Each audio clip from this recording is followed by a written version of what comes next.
Hello. First things first, I have no idea if my microphone's actually working, so if you could comment in the chat if it's working, that would be great. Second thing, as for what we're working on tonight, I remember showing you guys the photo mode of the microscope last night, where we did a really slow scan across, or not last night, 2 nights ago, where we do that really slow scan across the screen. And I'm going to be setting up my DSLR tonight to actually do image acquisition with that. So I'll be able to take some really good high quality photos of the things I'm scanning with the microscope. I guess I'll get started on that, assuming you guys can hear me. Mic is on but very distorted. Again? Okay. Let's try this again. That's what I was concerned about. Battery says it's good, but I don't trust it.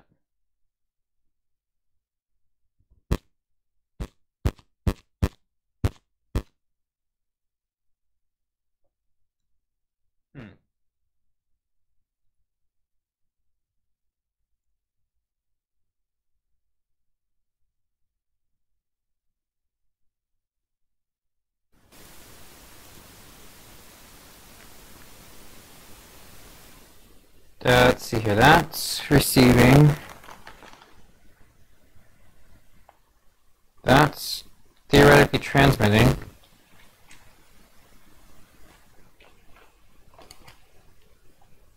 Mic always seems to be the hardest. Yeah, it's always the hardest part of streaming.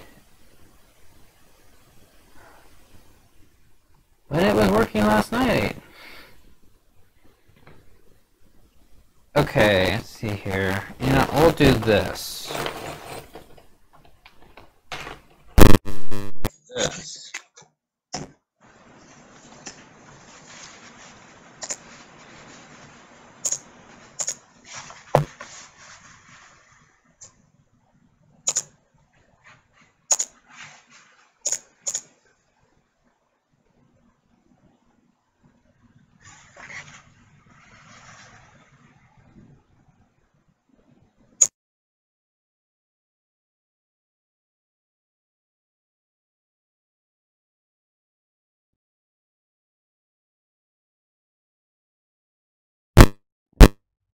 And then if I do that...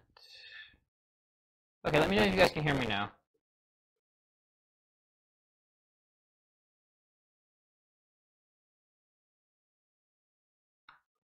Yeah, I don't think it's not the connector, I don't think. It's, I think it's my wireless pack. Let me know if this is better.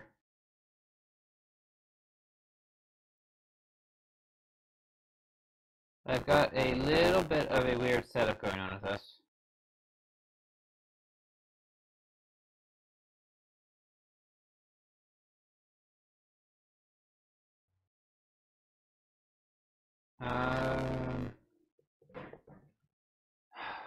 If it's understandable, we might just roll with it, because I know I think it was better last time. You know, or just change the batteries. They're cheap batteries. They were actually free from Harbor Freight.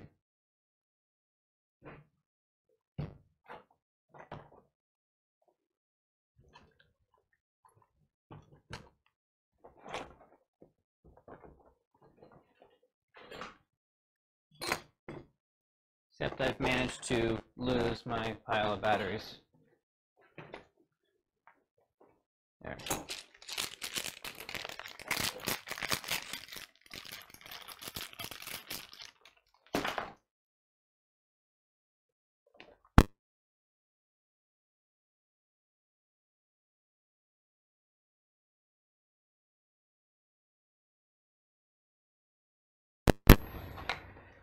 Okay, theoretically, that should be working significantly better.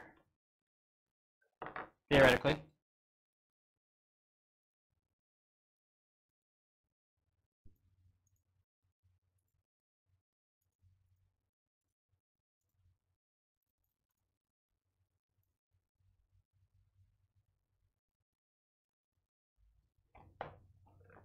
If not, I've got one more thing I can try. Test, 1, 2. Oh yeah, this is way low. Test, 1, 2, 1, 2. Test, 1, 2, 1, 2. Okay. If that sounds better, let me know, but if not, we're just going to go with it. Okay, so first things first, microscope startup. Gotta get plugged in.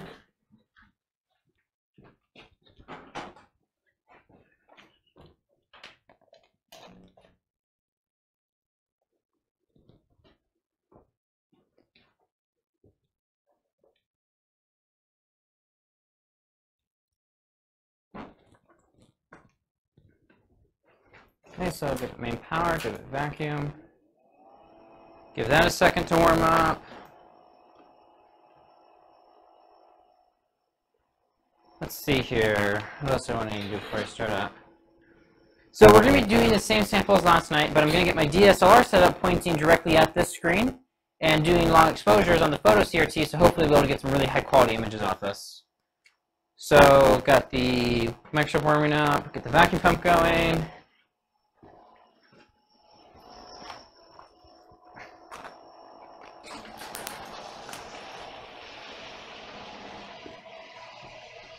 Get the water chiller going.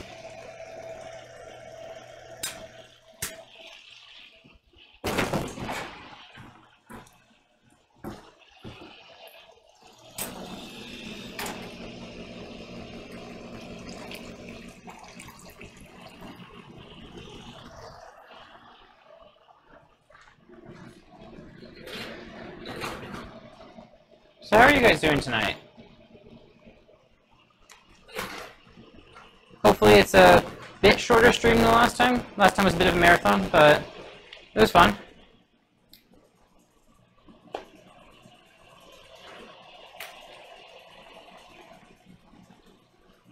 Open the chamber up and hopefully, yep, okay, cool, the needle's moving.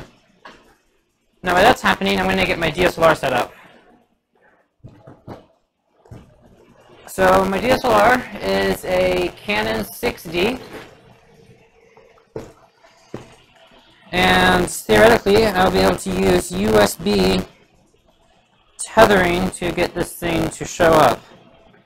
And I think I'm going to use my ultra-wide lens and just stick it directly inside the photo CRT.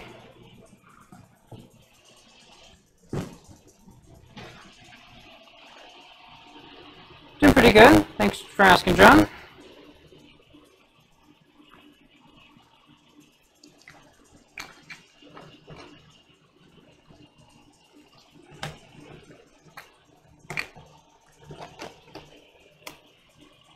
Okay, ready to hit the diffusion pump.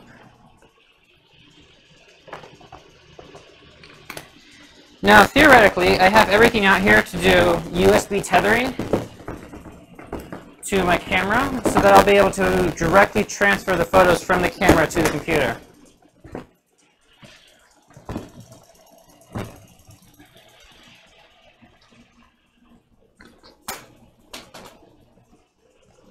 Oh, this trigger might not be short enough. It's short enough.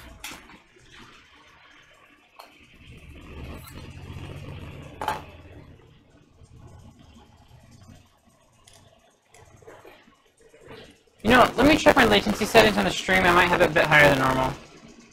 No, I've got it set for low latency.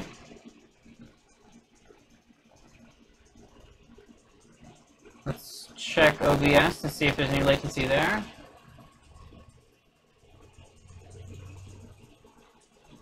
Stream output.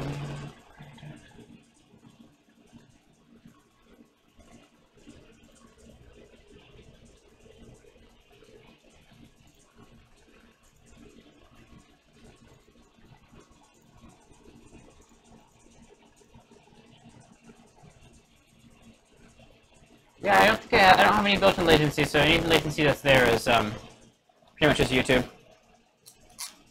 Yeah, if you're on the stream page before the stream started, then YouTube does usually introduce way more latency that way.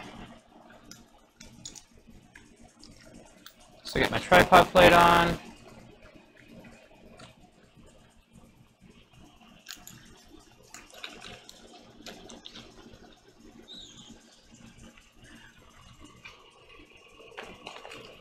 Okay, diffusion pump's still warming up, so let's give me a bit on that.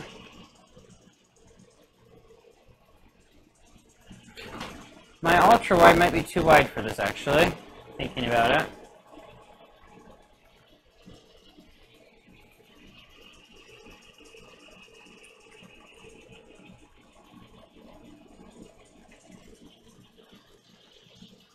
However, it's my nearest focusing lens, so I wanted to try using it. Maybe? Like, oh, you know, this is actually raised up a little bit.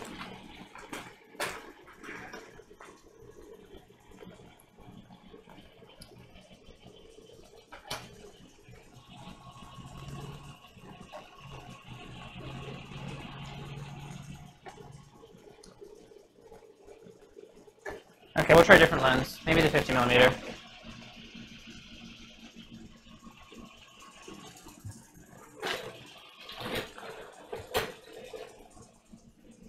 Yeah, vacuum's still coming up, so I think the diffusion pump usually takes about 10-ish minutes to heat up to where it's going to start pumping, and then after that I still got to give more time to just get all the air out of the chamber. Because it'll let me turn it on way earlier than I should turn it on, and it's not the worst thing in the world to have a little bit of excess air around the electron gun, but it does burn the filament out faster.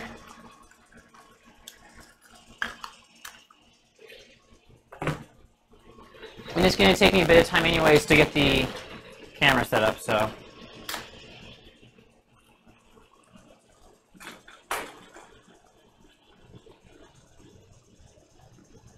Oh, that's much more better.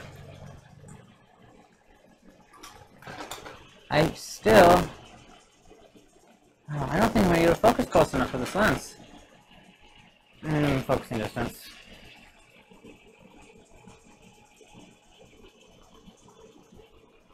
Now it's like that far.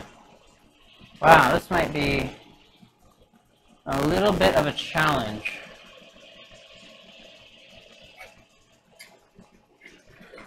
Can I pull? Ooh. I can pull. This housing is getting in the way off, though, so I think I might have to do that. What we'll be looking at tonight, at first we're just going to look at the same sample we did last night, or not last night, last stream, just so I can get my camera set up to do the high quality image acquisition, and then after that, looking around, see what else I can find in the shop to put in the microscope. But tonight's big thing is just going to be getting image acquisition to work better. Here, I'll show you what I'm working on right now. This is the camera shroud that's in place. I know it's a bit dark, and I got my phone, use that for a flashlight. So that's the camera shroud that's in place right now. And I think I'm going to have to pull that off to get any of my lenses to work really well with it. So I'm going to start working on that.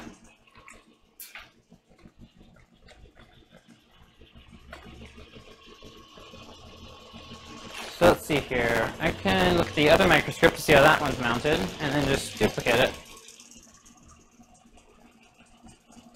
Oh yay, the screws are really far in there.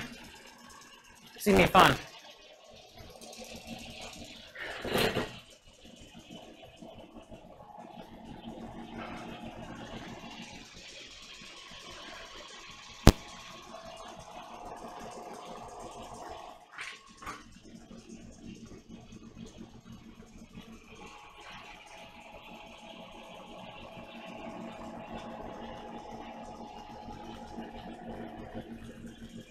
These two are easy. It's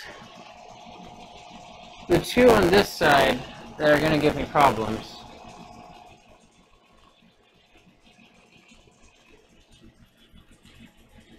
I might have to shut the microscope down to do this. Well, we'll try it without that.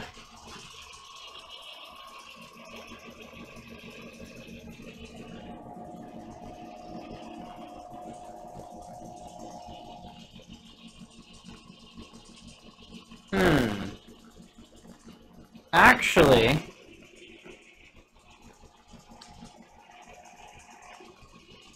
Actually, maybe not. Because there's two screws on top, and I think those actually release the shroud.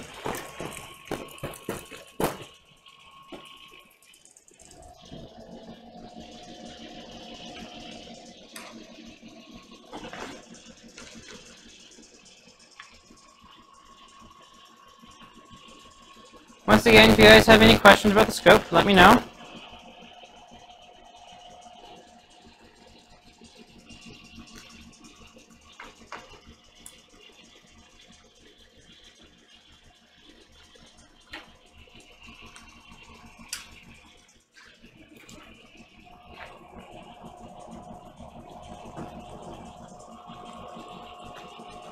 Shroud is still attached. Okay.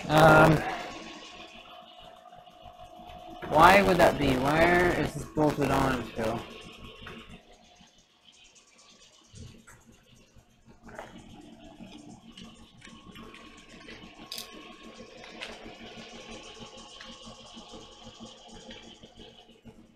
Is it dangerous? If the high voltage is on, I would not be sticking my fingers in here. Let's put it that way. But there's no voltage present at this part of the microscope right now.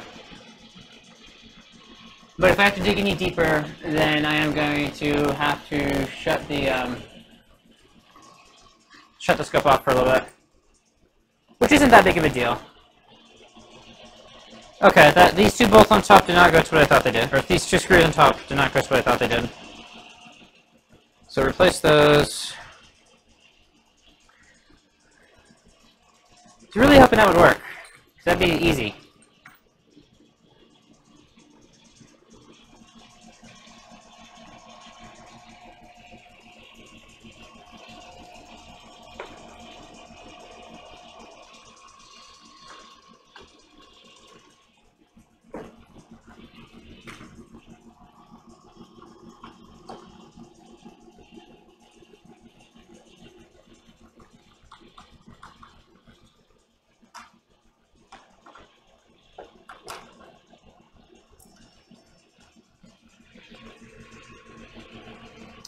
So there's two more screws like this that are on the other side of the microscope. And those, let me make that image brighter.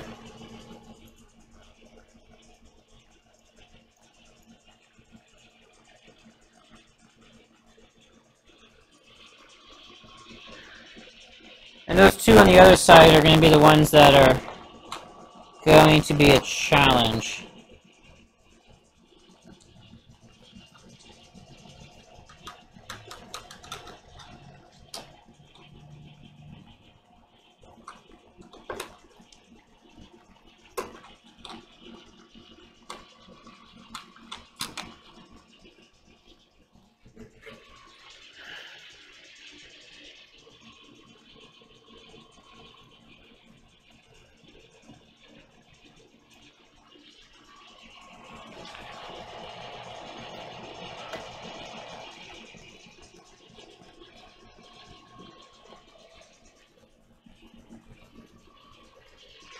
Let's just look at this before I do something I'm going to regret to it.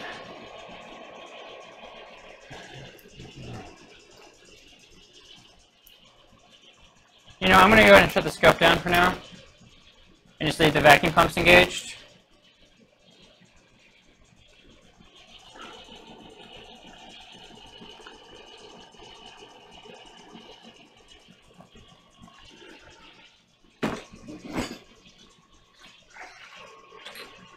And yeah, I'll disconnect power from the scope too.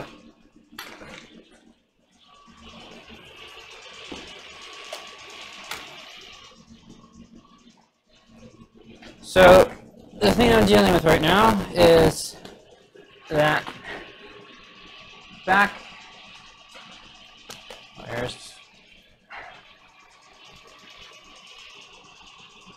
so all the way back in there are the two, you can't see that. Okay, you see a little tiny silver screw down there? Kind of lower right hand side of the image. Out of focus a little bit. Come on. Yeah, that's the screw I'm dealing with right now.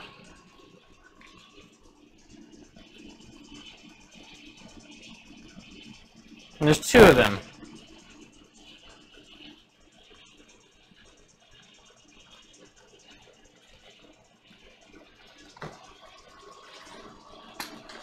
So if there wasn't this giant resistor in the way, this would be easy. But there's a giant resistor in the way, so it's not. Well, you know what it can do, though, is that actually this entire CRT is designed to slide back and forth. And in fact, on my other microscope, it is slid pretty far back. And on the other one, can I access this easily? Or, sorry, not the other microscope, the other head unit I have. It doesn't get any easier. Well, it kind of does. Okay. I am going to have to pull more of the microscope apart than I thought, but that's okay. It's fun. So what's going to happen is I'm going to disconnect a couple cables.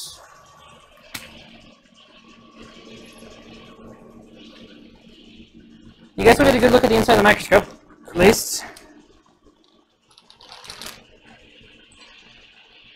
Is this entire CRT can be pushed back into the microscope, and it can be pushed back and turned a little bit, and that'll give me access to the screws.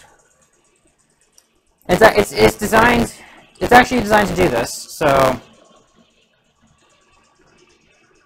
I'm not going to be doing anything too crazy. I just want to disconnect my high voltage cable in case there's any residual charge. And I know there can still be residual charge inside of the CRT itself, so I'm going to have to be careful of that. But this unit's going to come forwards, and this unit's going to go back.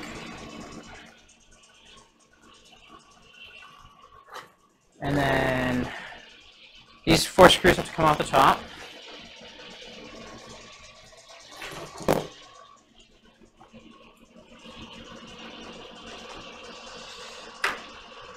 Oxide screwdriver.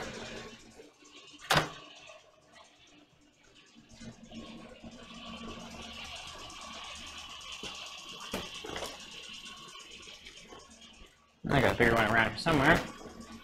Should do.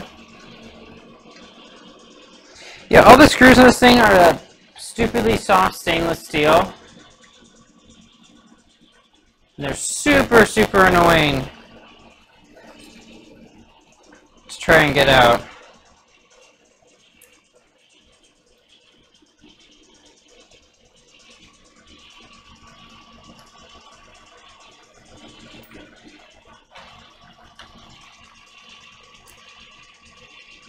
So another question for you guys, are you working on any cool projects tonight? Besides getting dinner and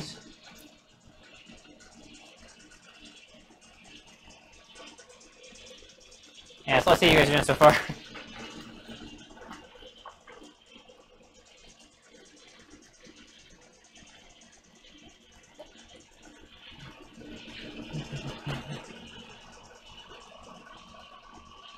Okay, so the CRT is free. It's moving around a bit. Ooh, you know what? Is that? Oh, it doesn't move quite far enough over it like that. Okay, let's see if I can move it back now. Okay, I'm back a little bit.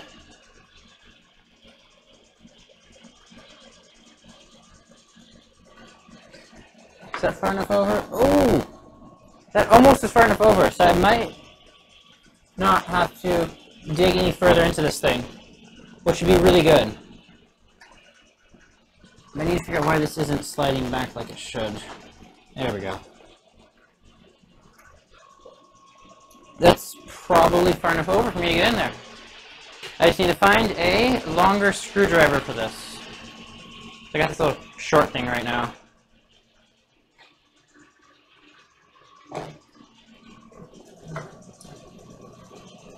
Not long enough.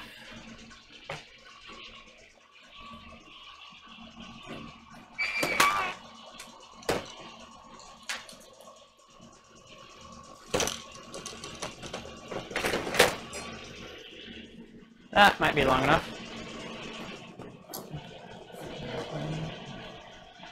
Oh, it is! Yay! But before I do that, I'm going to get a magnet out.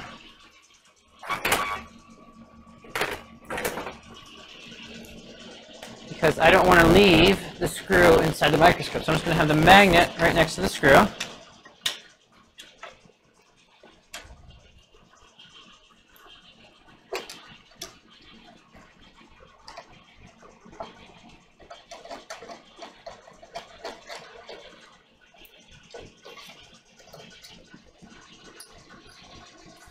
And voila. Oh, new 360-degree camera. That's gonna be nice. Rosie. I don't know what Rosie is, but it looks like an acronym. So if you could explain more, John, that'd be great.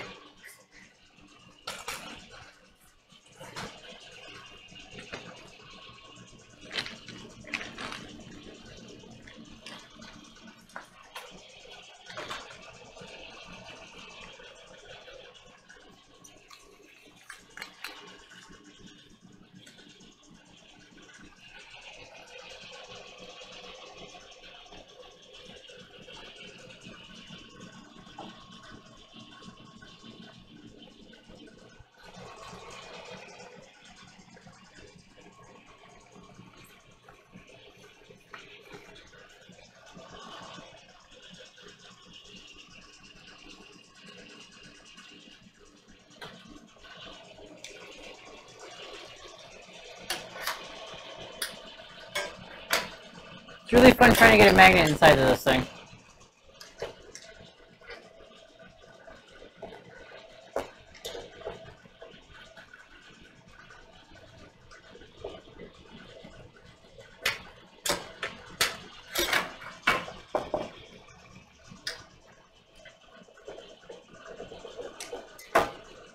Oh!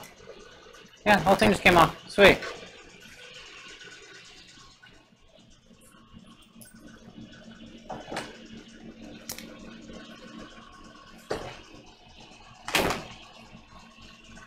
Robot-oriented sentient interactive entity. A robot desktop arm that will act like a... That's pretty cool. So are you going to give us some AI stuff so it can freak you out, or what are you going for there?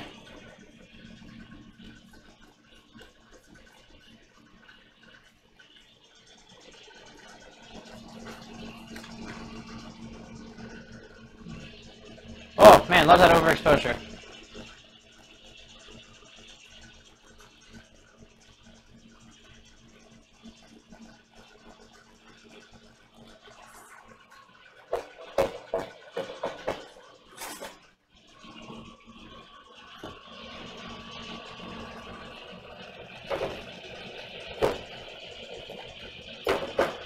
Come on, come here, this clearance. There we go. So I've got my camera shroud off, which means I should just be able to point any of my camera lenses right at it, or get my wide-angle lens really close. Because out of all my lenses, the wide-angle one has the closest minimum focusing distance. I don't have a good macro lens yet. I've got the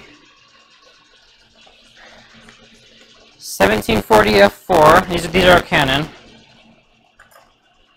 or most of them are Canon.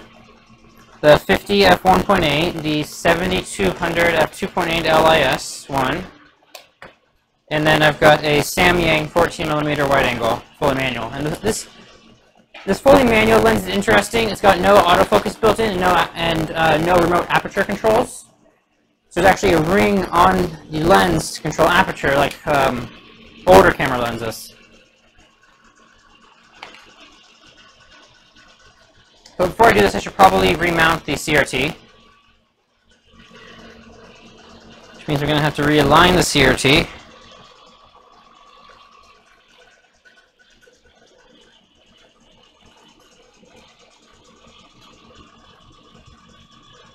And this is something you do slowly. Because while I do have a spare for the CRT, my spare has a burned-in line in it. So I really don't want to be forced to use that one, because it just looks ugly.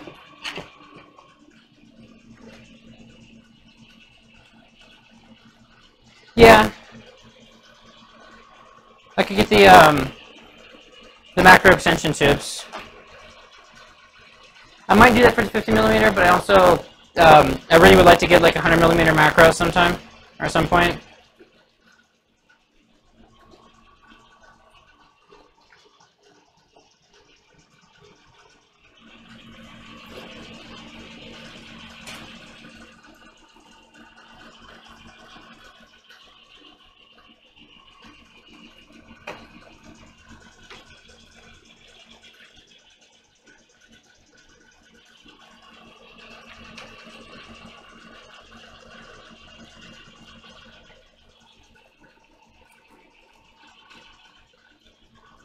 put the wrong screw back there, I think.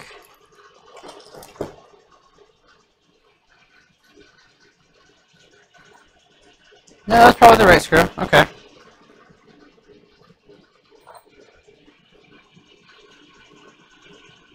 Yeah, so one of the screws is shorter than all the others. That's weird.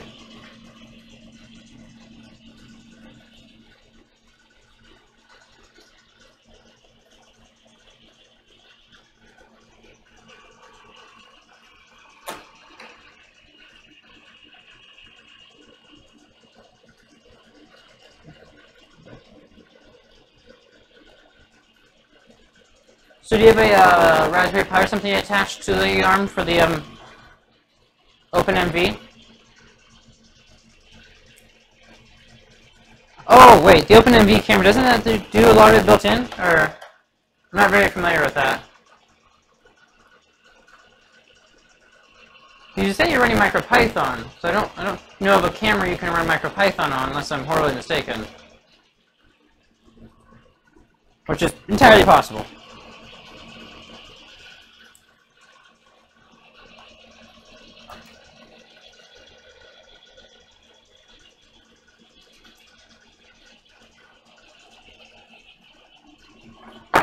Okay, now the CRT is remounted.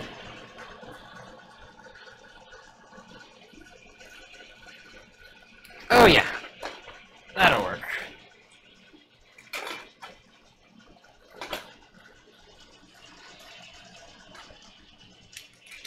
Before I set this up, I'm going to get the various units back where they should be.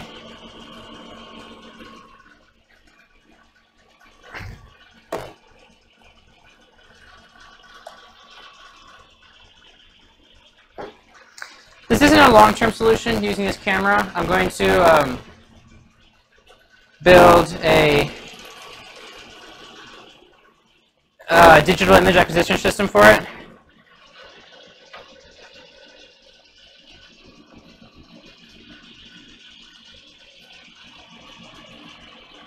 And that's going to probably, short-term, probably just an Arduino. Maybe use the built-in DAC. It's going to take some external op-amps, though, to step it down, and then I also have to do some triggering, hopefully interrupt based, for the horizontal and vertical scan pulses. Right now I'm just looking over all the connectors, make sure I didn't jostle anything out or pinch anything, and everything looks good, so I'll go ahead and plug HV back into it.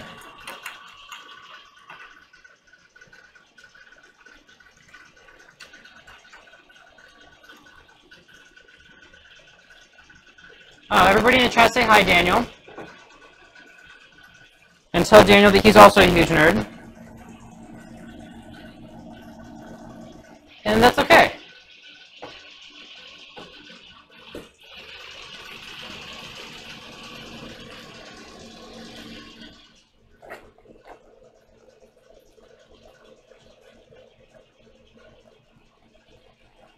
Triggering the vertical retrace event? Yeah, that's exactly what it's going to be.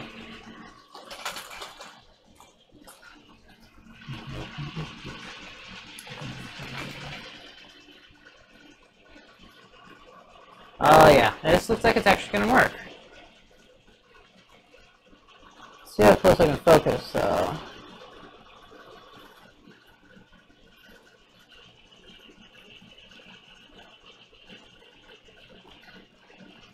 So that's my minimum focusing distance to the screen right there.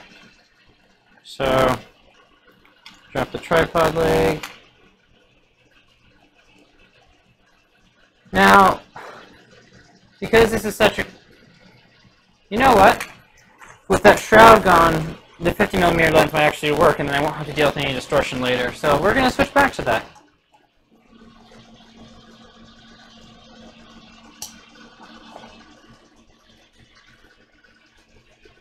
And by the way, if any time my audio oddly cuts out, just tell me in chat, because I can't tell. And when it does, I'm going to have to run inside and grab 2 more AA batteries, because I'm out of batteries out here. But that was like 30 seconds, so...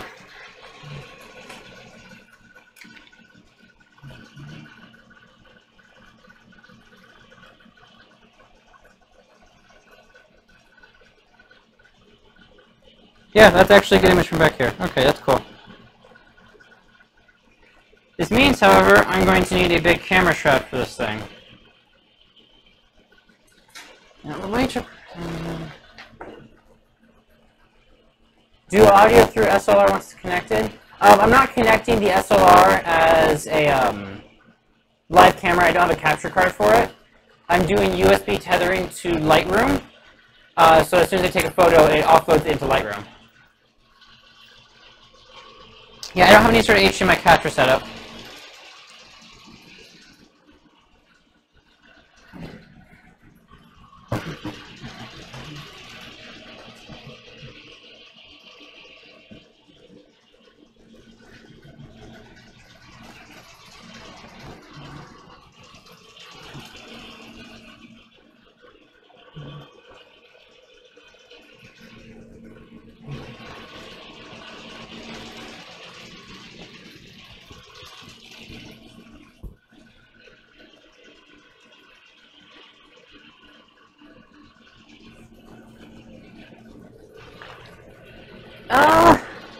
I wish I had a darker sheet out here.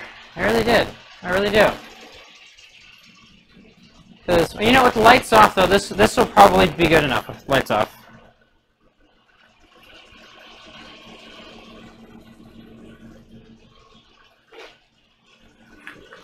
Yeah, this will be good enough with the lights off. I won't get any glare, I don't think. Cool, let's get the microscope back on.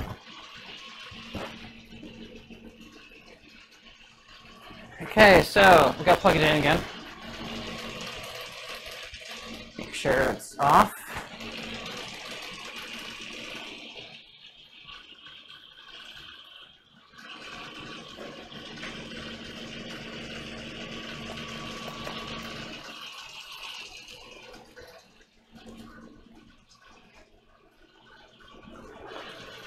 So power, roughing pump,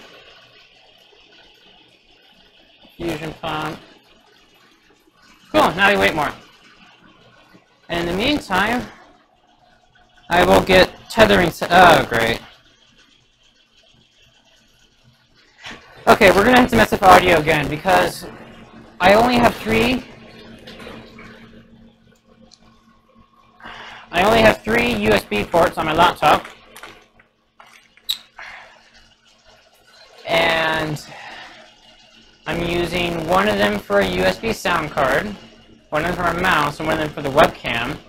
And I have a USB hub, but that USB hub uses this cable, and this is also the cable that I connect to my camera with it because I couldn't find another USB Mini Type B. So I think I'm going to try replacing the USB sound card and use the onboard on my computer, and hopefully audio quality won't be bad. But if it is, I apologize in advance.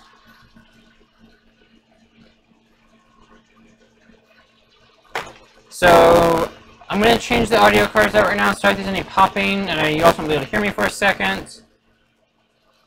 But that's okay, I think.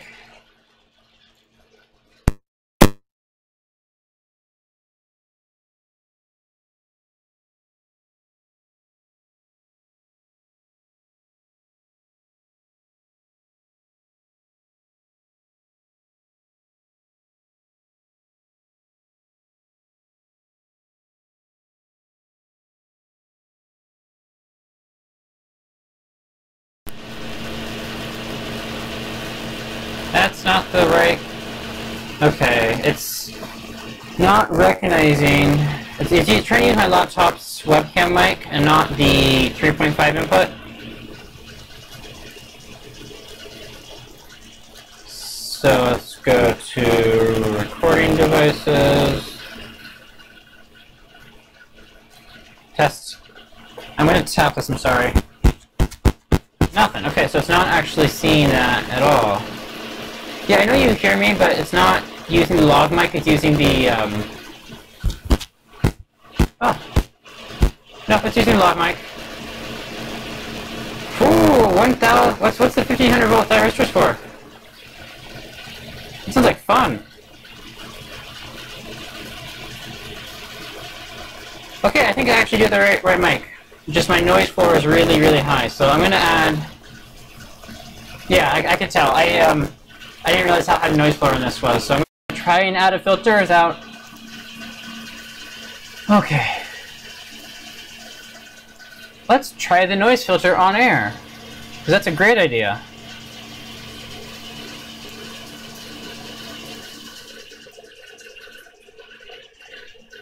Okay, is this better? Or is this better? So first or second?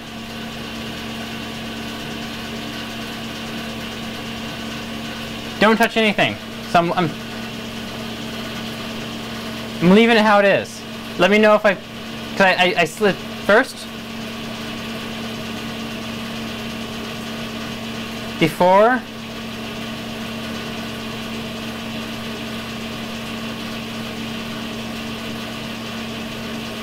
Both sound about the same. Cool, it works. So go back to that. Okay, tell me if this sounds good or if it sounds the best you've heard so far, and if not, I'll go back and change it again. Because I'm doing filter on. Is the filter on right now? I honestly don't know. So.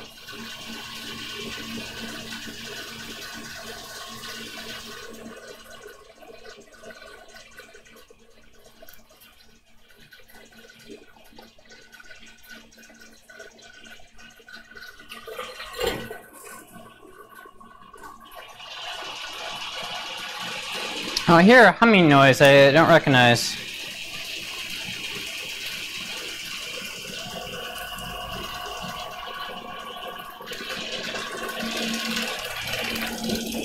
Oh, the water chiller kicked in as well.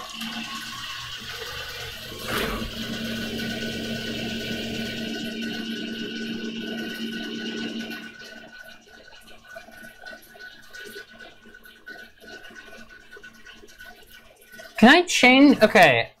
I don't want to make it so that you can't type. I'd rather have it so there's no limit on how many times.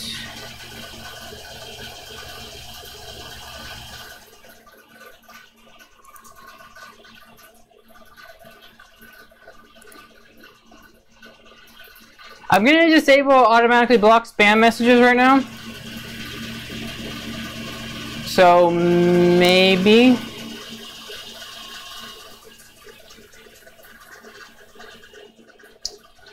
Yeah, so if this sounds good right now, I won't touch it anymore, and I'm just going to wait for the microscope to warm up a little bit more. And then in the meantime, because I switched back, now I can get my camera set up. And we're almost, you can hear the pump mistake. Thanks, Daniel. Thanks so much.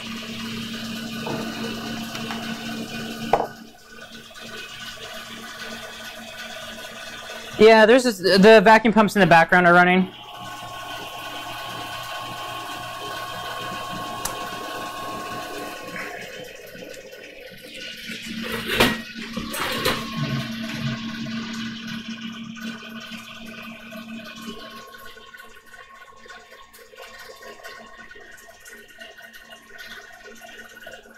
Let's get Lightroom set up. No, I do not care about the update for Lightroom. Let's go.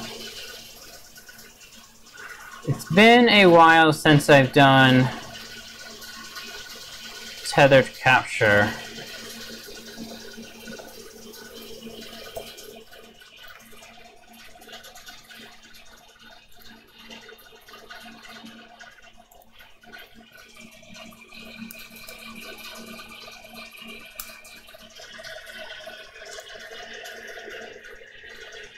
Hey, it's working. Cool.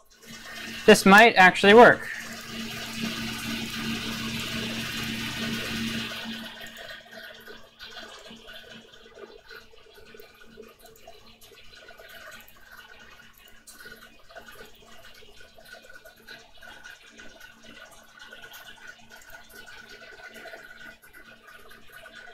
Now note the sound set for the next stream. Yeah, that would be the smart thing to do.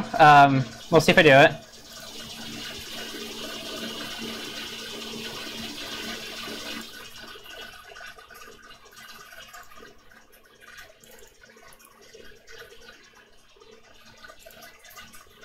You know, I wonder if OBS will let me.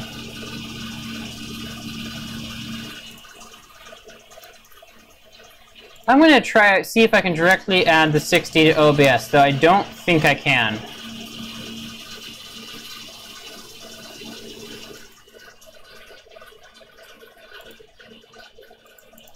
Yeah, no, I can't. Okay. Well, I might be able to with some different software, but if anybody wants to send me an HDMI capture card, or capture USB something. Okay, we'll get the microscope another couple minutes to pull all the way to vacuum. I'll go ahead and get some lights off. I'll get ready for that.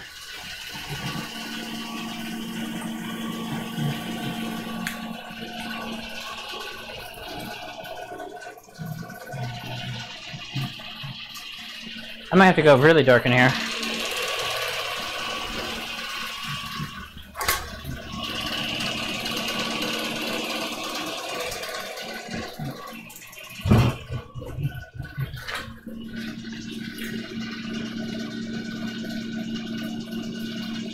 I'm going to have the same sample of the microscope I had last time, that bit of copper wire. Let's turn the exposure up to levels it should never be turned up to. And ensure that autofocus freaks out. Blurry.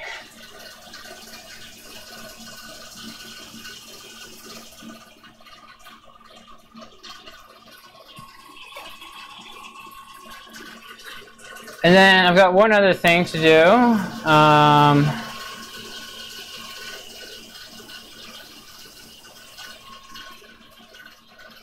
Okay, you guys might like this. Hopefully this works like I think it will.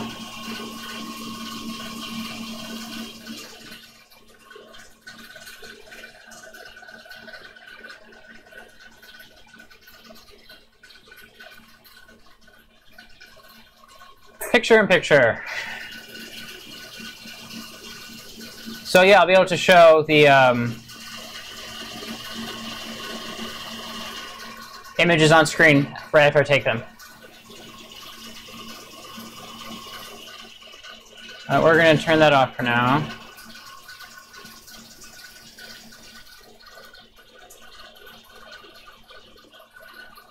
I hit 10,000 times last night. Yeah, I hit 10,000 was the highest we kind of hit. Wasn't really useful at 10,000. I didn't resolve any more details than I did at 7,000. But I got there and still had some detail. So once I start using photos, though, I think you'll notice more of a difference. Okay, let's go first. System start. Make sure all my dials are in approximately the right spot. Let's go for it.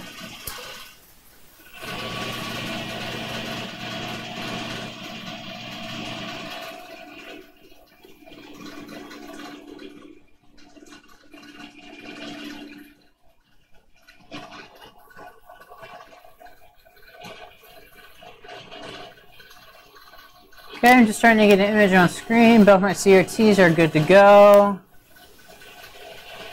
Let's give it some voltage.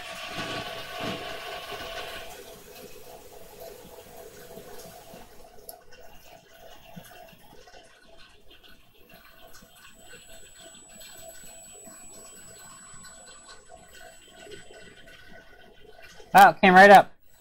Check that out. That's cool.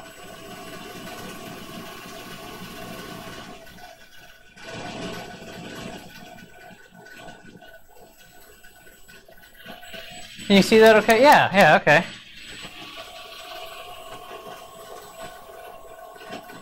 Let's zoom in some. Bit of rapid. So now I'm going to have to refocus.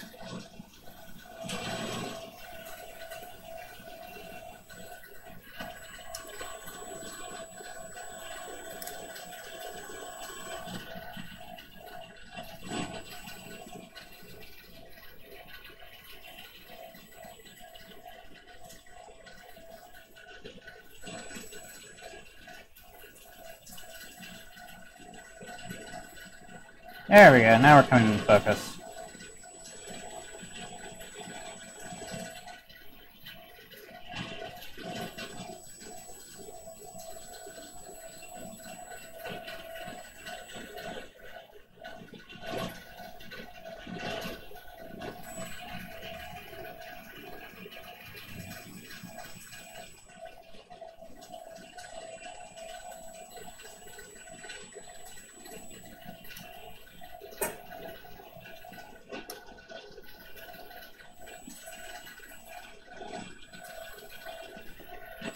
Let's reposition some.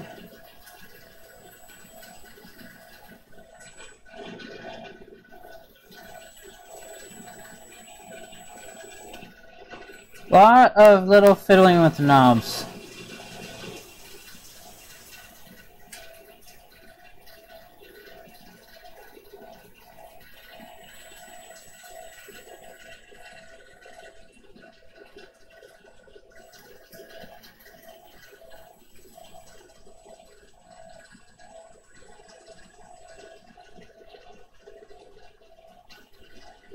That's not looking too bad. That's actually coming in quite nicely. Let's punch out a little bit.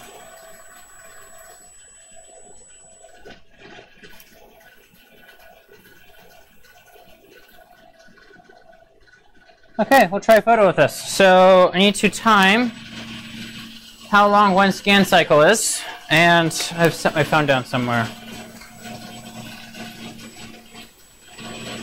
And a tap, yeah, and a tap or two. Last night, or 2 nights ago, I was, because my sample stage is not functional right now, I had to basically just tap on the scan column to get the things to move around a bit to be centered. Okay, so let's go to photo, and let's get a stopwatch, and start. Right, whoops. How have I broken the clock app on my phone? That's legitimately, there we go. And start.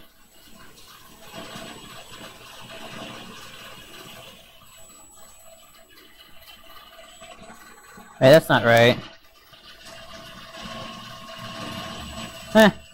I'll try it. So while this is happening, any questions?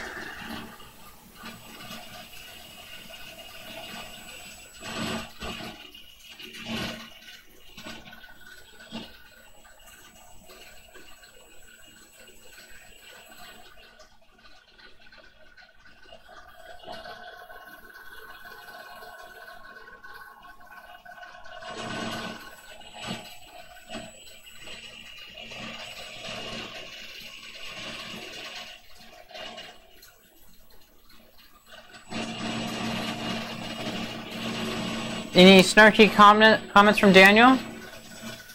Surprised I haven't got to more.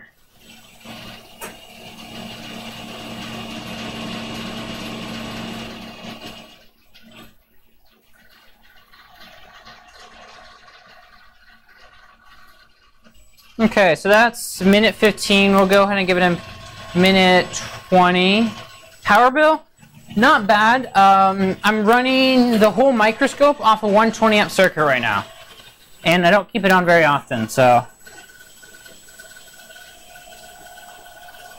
I used to run servers in my garage. That was a power bill.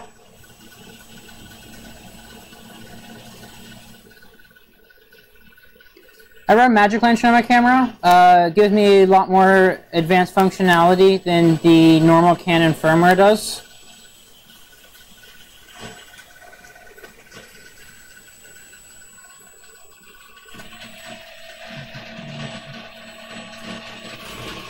I don't know what aperture I need to be on. Let's go high and low ISO. And I still have to focus too.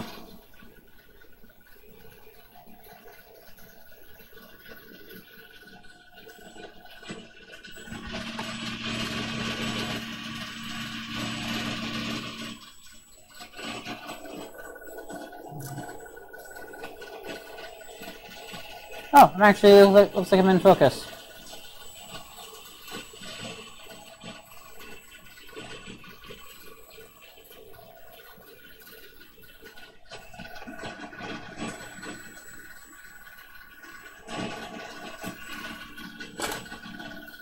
There we go.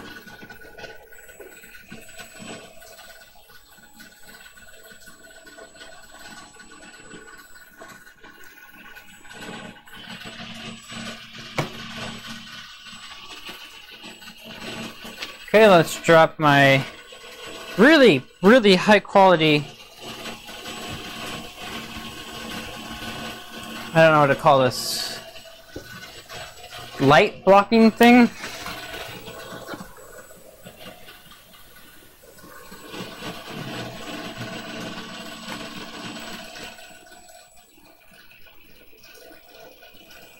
And here we go.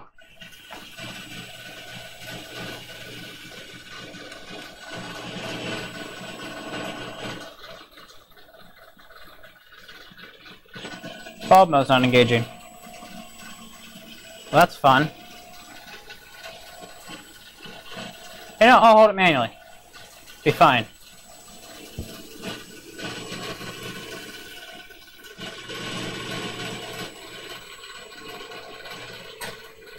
If I had a cable release for my camera, that'd be really nice right about now.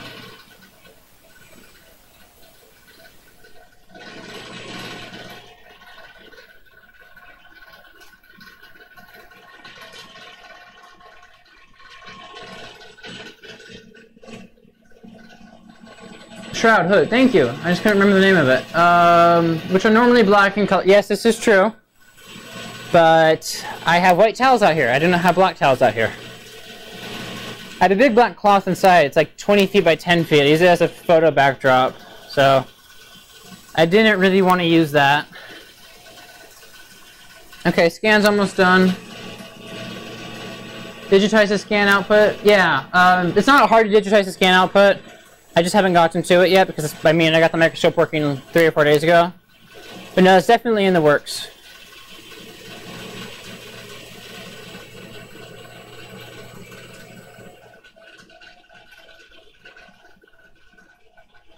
Okay, scan's done. Let's see how that turned out.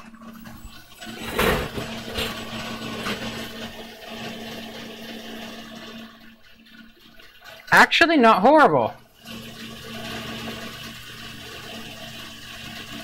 Let me make it bigger. Yeah, actually, that's not terrible. That really isn't. I'm kind of surprised.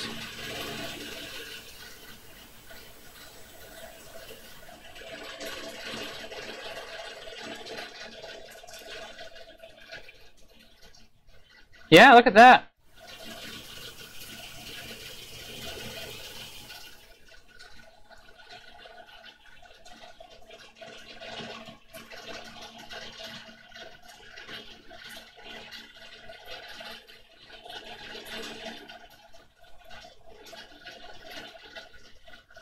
Wow, that's really good. There's definitely some issues. I wonder where that's from. But no, this is workable. This is really workable.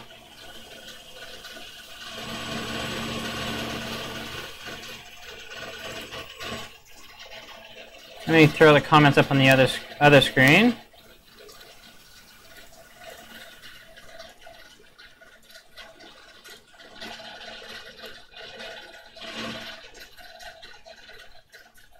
Okay, cool. Now I can go back to, like, you know, we'll just go straight desktop on this. Yeah, that is. So let's see here. I got some glare up here. Oh, you know what? I didn't cover. No, I did cover that. Okay. That's tippy. That's less tippy. Let's see here.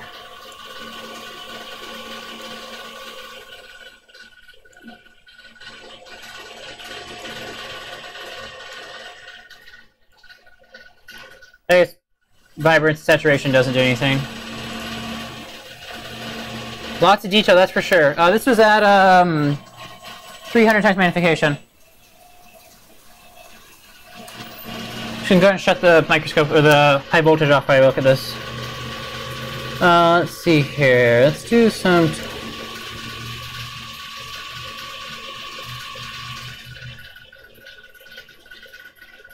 Yeah, let's pull this into Photoshop real quick. I did not mean to edit a smart object, I meant that one. Once I get this saved, I'll go ahead and post it to the Discord. Which, by the way, if somebody could post the Adafruit Discord link in the chat for Daniel and Michaela, that'd be great.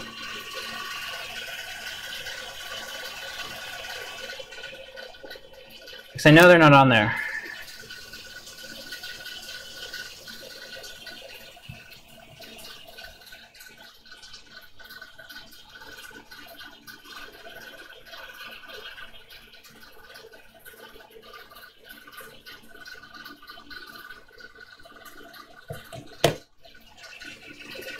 Come on, Photoshop. Come on. Taking its sweet time. Let's look at the Lightroom image again. Oh, wow, there's actually dirt on the screen. That's funny.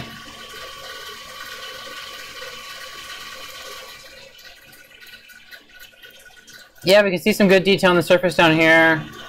I think that's that piece we were looking at a lot last night. What was that again?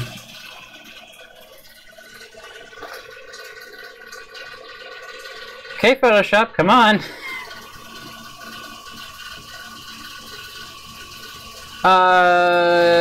Chris got the link. It's also on the Adafruit website. There we go, Philip. Thank you. And Philip, do you want to be called Phil or Philip?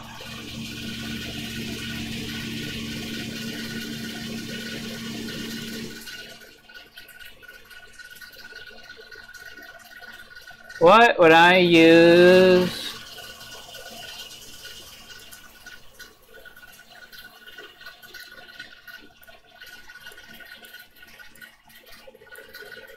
You should go by Phil, okay?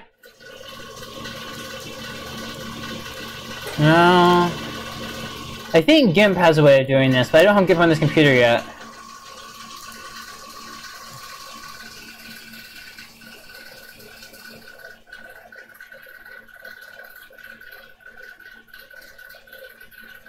Maybe?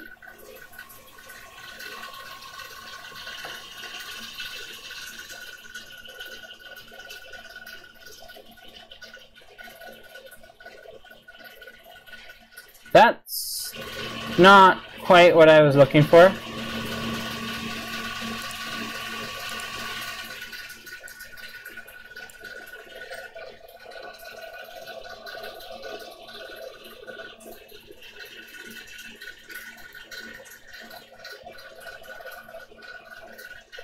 What?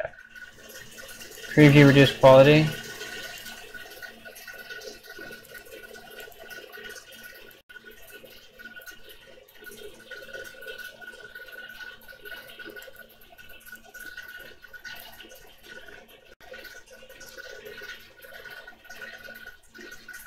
This is not a tool I've used in Photoshop before.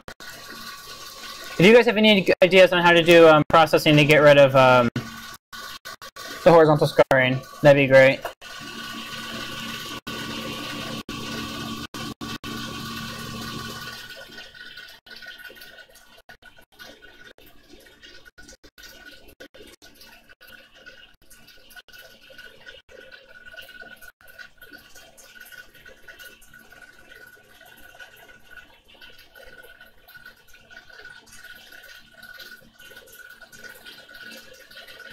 Almost maybe like a de-interlacing filter might work.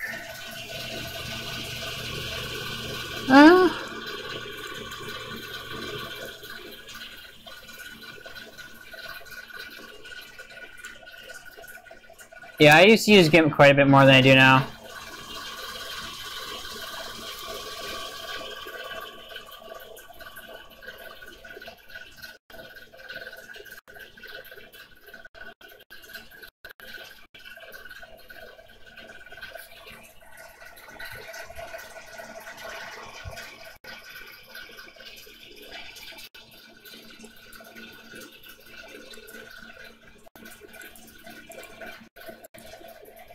Yeah, this isn't helping.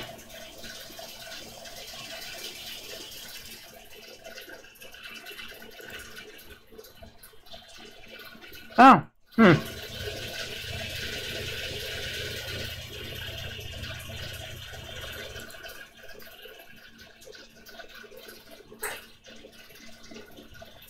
Good, nothing. Yeah, because it's actually trying to go pixel, or each actual line of pixels.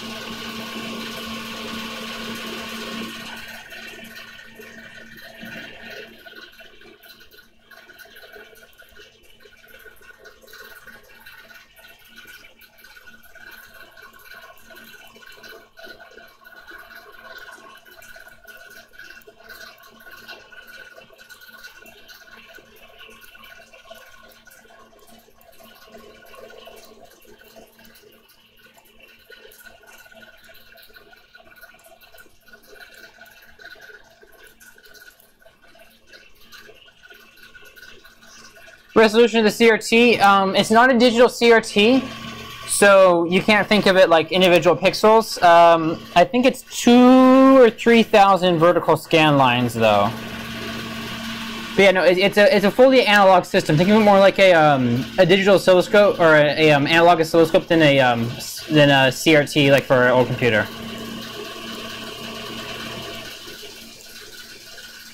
Oh no.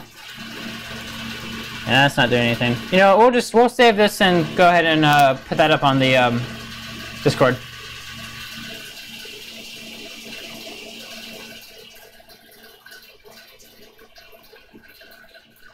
Unless...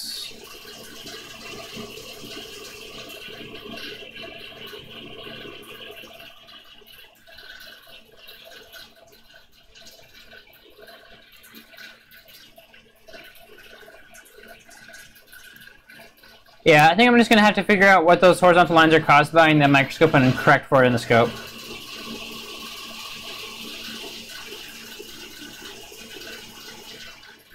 Well, that's an interesting effect.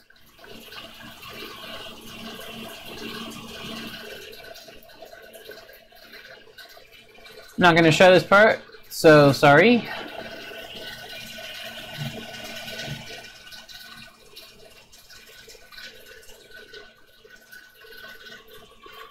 Because you guys don't need to see all the files on my computer.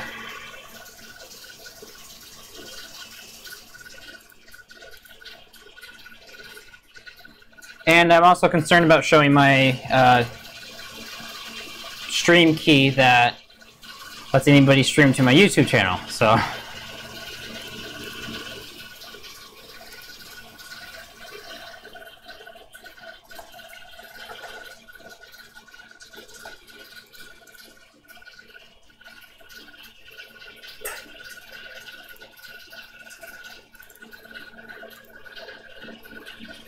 Okay, it's exporting right now. It'll be up on the Discord pretty shortly.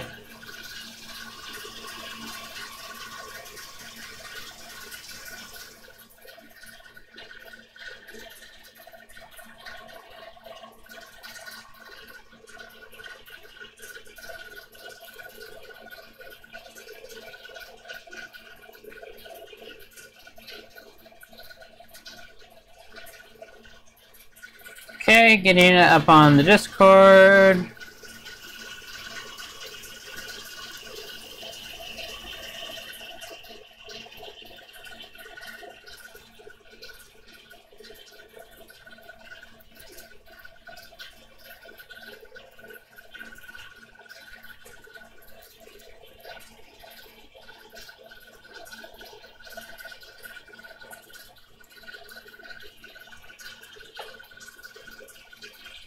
Uploading.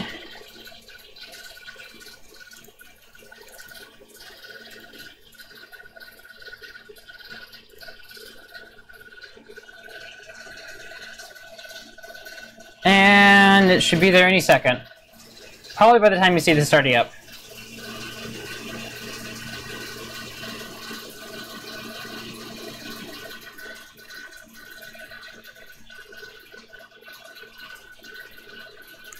Okay, cool. Let's get another picture.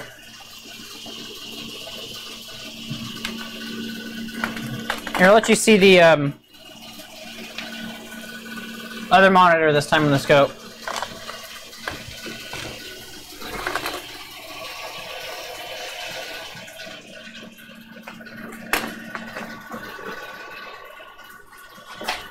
Come on. I have so many cables getting all tangled. What am I tangled in now? Oh, power. Okay.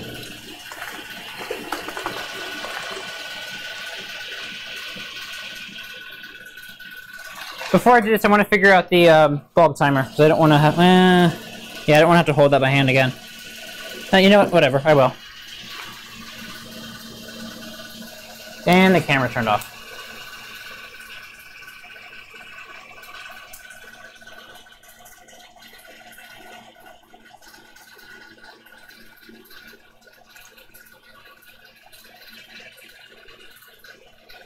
Okay, camera's on. It is connected to...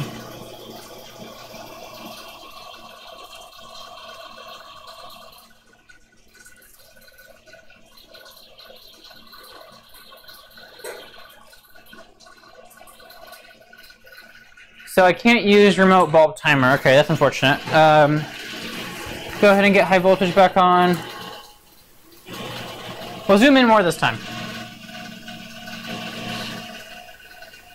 And I'll spend less time editing it this time. Adafruit is down. Wow. That is less than optimal.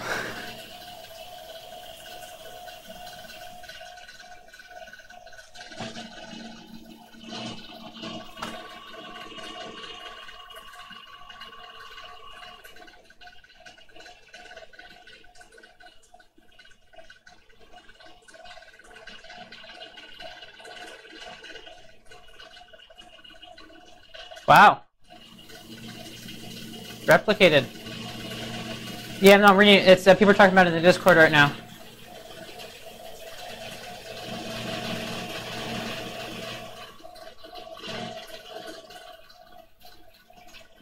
Oh, Lady Ada got a Discord.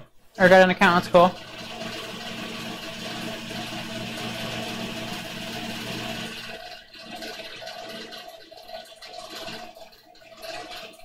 Okay, high voltage should be warmed up by now. No? What? Oh, it's in photo. Okay. Cool, yeah, we've got voltage, we got brightness. Give it some current.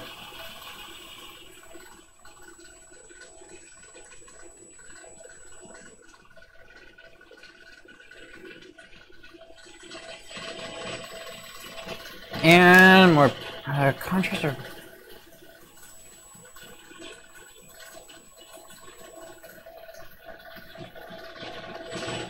feel like that's where I want to be. Image shift.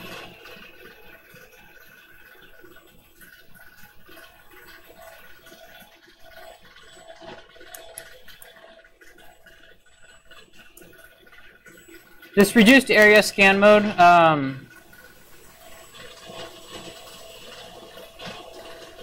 oh great, okay, let's risk this. I'm tapping the column again.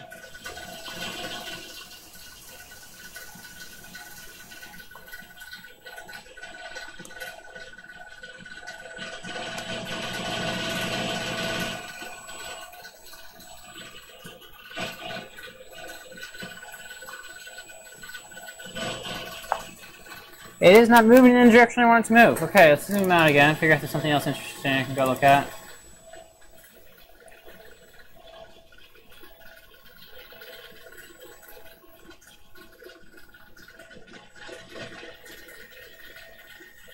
What's over here?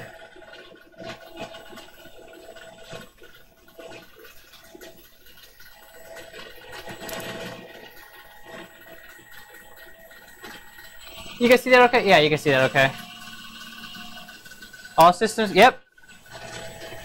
Okay, I really want that spot right there because that was kind of cool, but I'm unable to.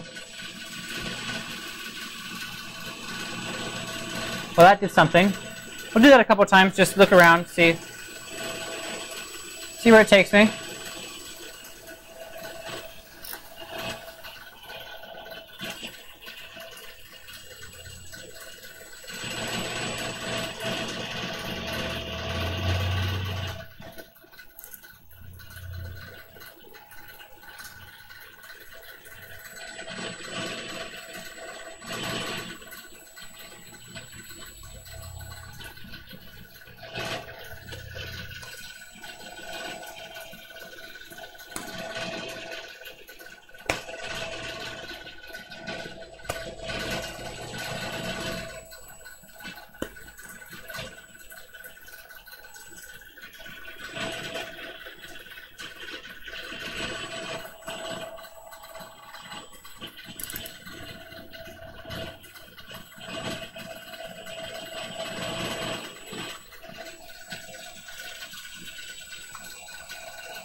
Anything just sitting around here? I really want that spot right there, because that looks cool. But I don't think I can... Oh, maybe. Oh, so close. What's that up there?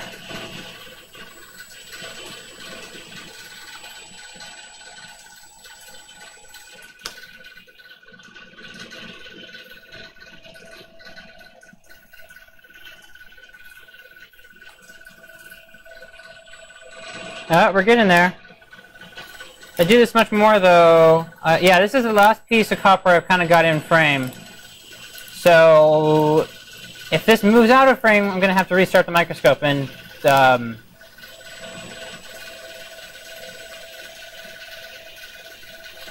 we'll stop tapping it because I'm not liking where this is going.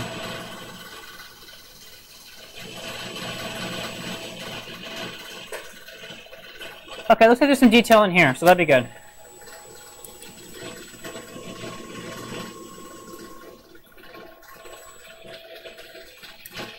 Start to focus.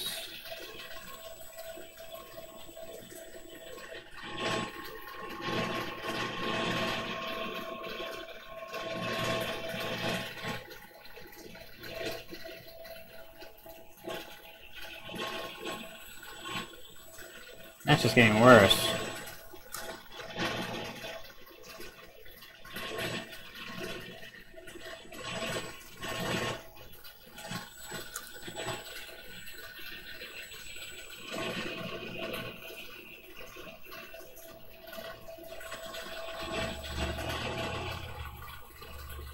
Okay, that's getting pretty good actually.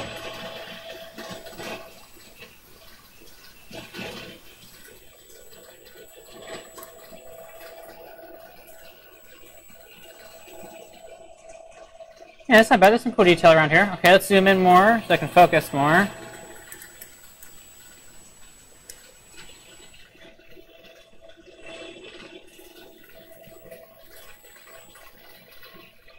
So this is 10,000 times right now.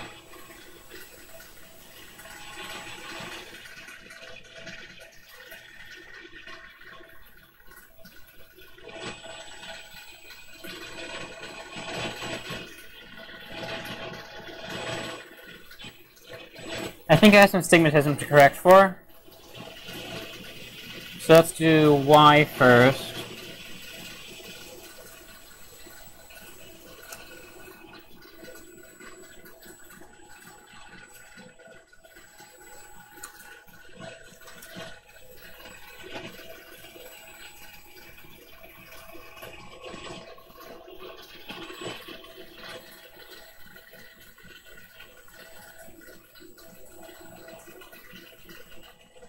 That's not working out too well. Yeah, this is a hard microscope to focus.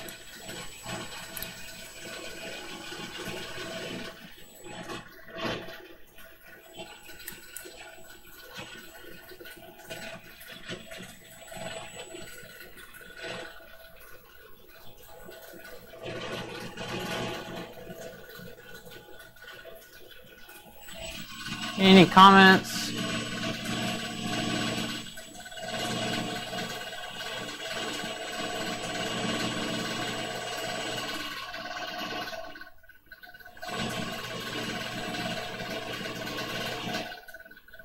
Beam deflection is micro small. Yeah, I've got barely any X and Y beam deflection electronically. It's just not there. There's just not that much. Okay, so there's a ridge right here I'm going to try to focus on.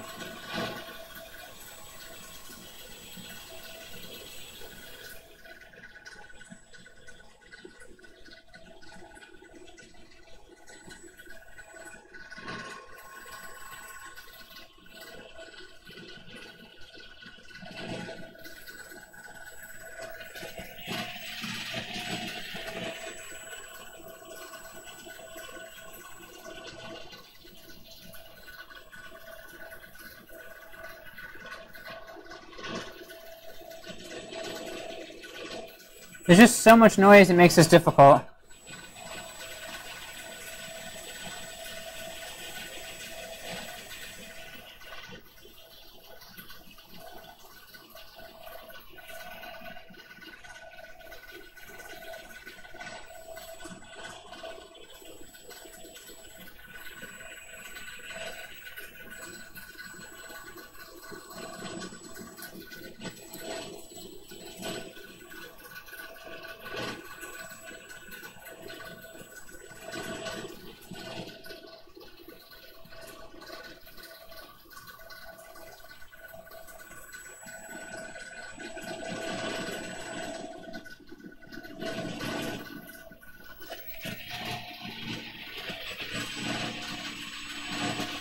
That's not bad.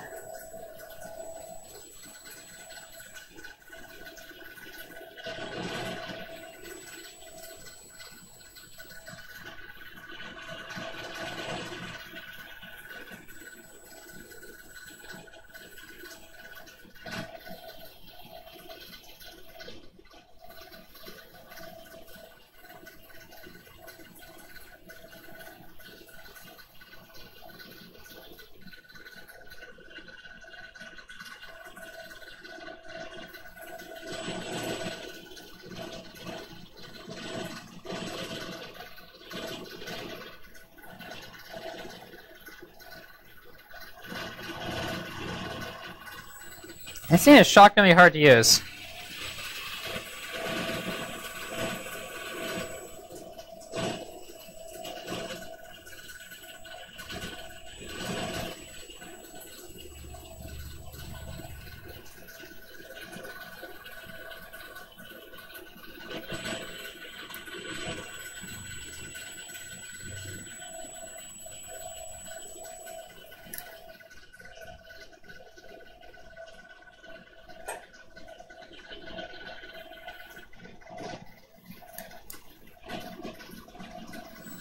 So that's zoomed out a bit. So I mean, I am close, it's just not where I want to be.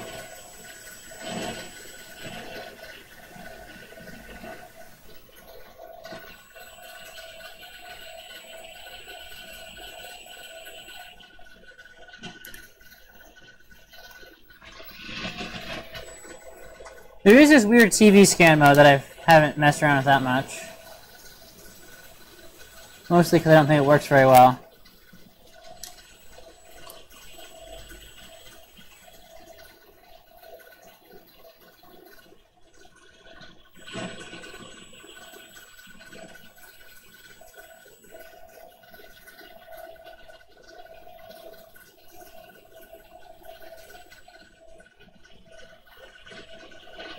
I just feel like there's something else fighting me here that I don't know about on the microscope right now.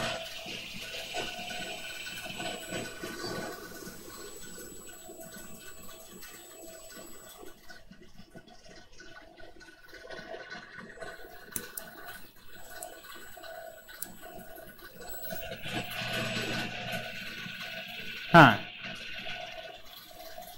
You know, it's not helping them using a pretty low voltage, too.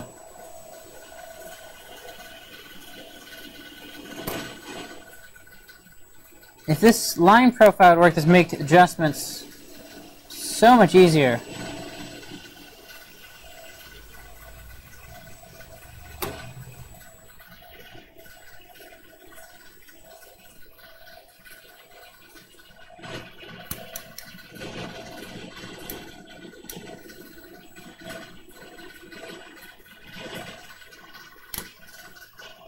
Let's try...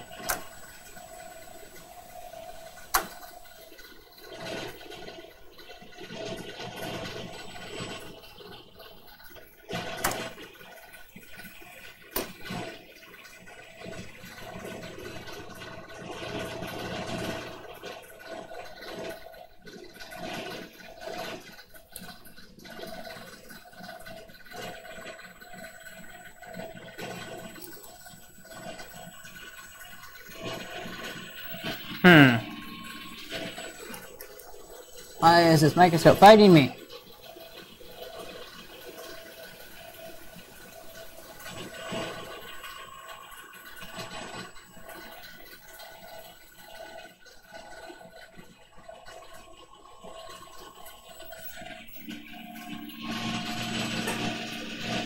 Yeah, feel free to ask any questions right now. I know it's not the most exciting content, but I gotta figure out how to get this thing better focused.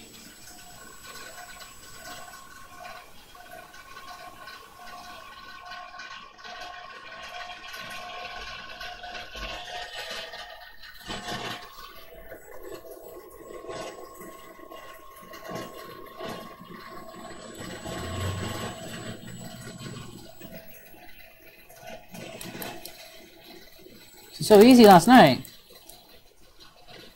Okay, I got some issues there, I can already see, so... Maybe try correcting for that, and then moving on.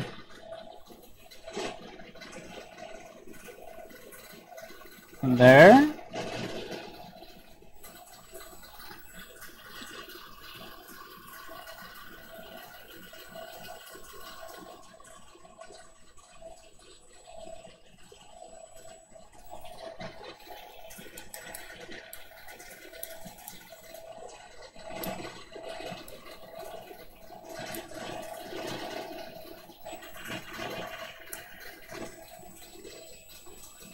Okay, I'm actually able to see some better stuff with this reduced mode now. That's okay.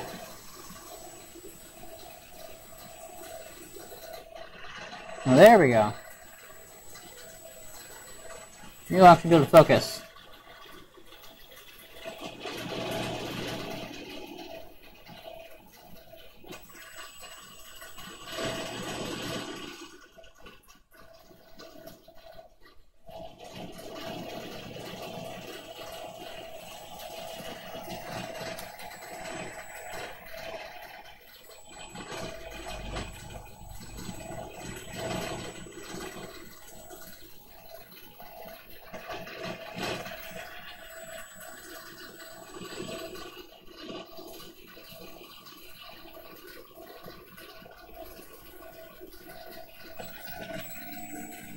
Okay, that's actually looking better. That's looking a lot better.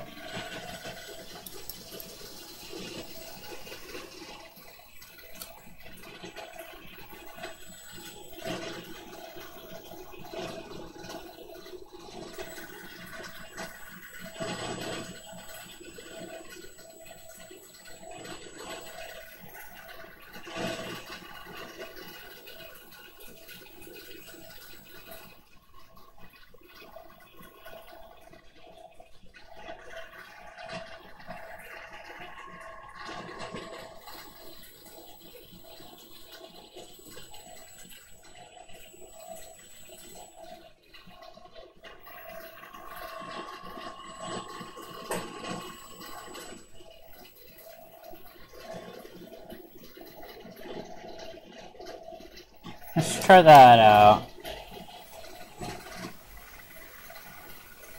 Okay, yeah, there's some more detail there. Wow, that's a lot better. Okay, cool. Starting to learn how to use this thing. Exciting.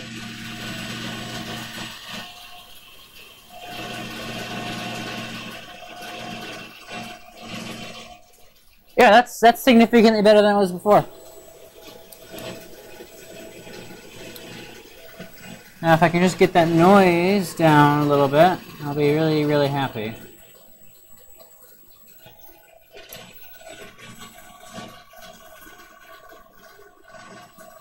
Oh yeah, check that out.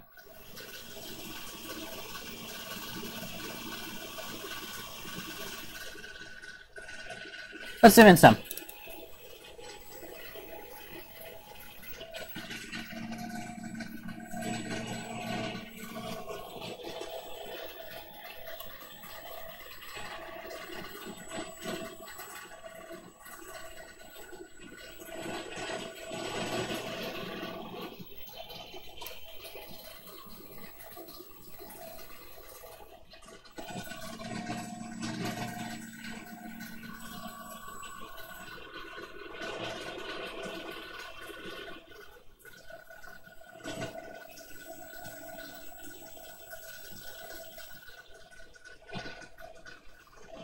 So that's 7,000 times right now, so that's pretty good.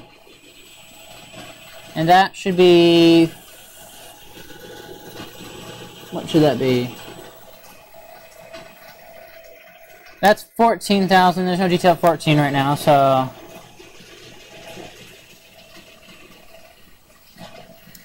Try adjusting the stigmators again.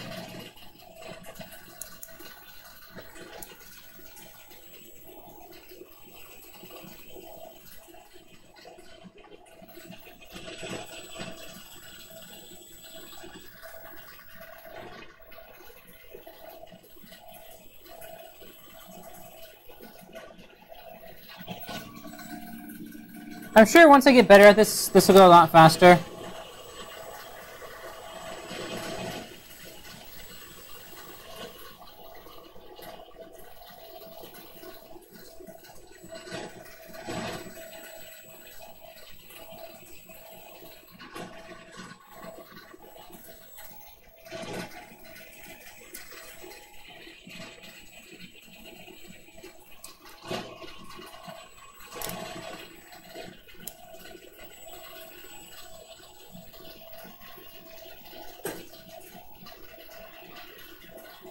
So we're actually at 10,000 times right now, which is better than we were, so we're getting there.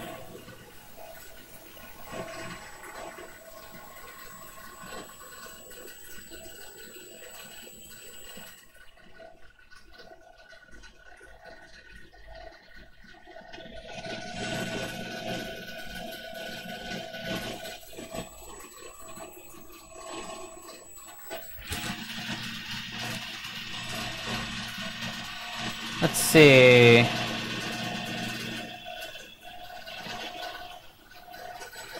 Huh. I want more.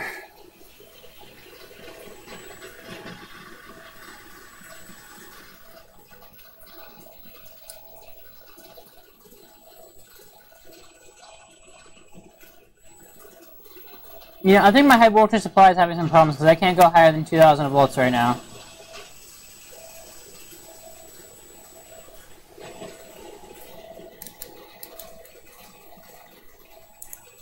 Wow, why did it lose focus like that?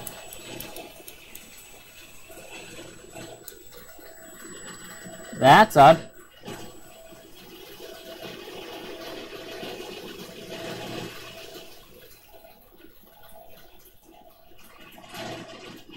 Okay, so I just completely lost focus. That's fun. I gotta move this camera. My neck's getting sore from bending over like that.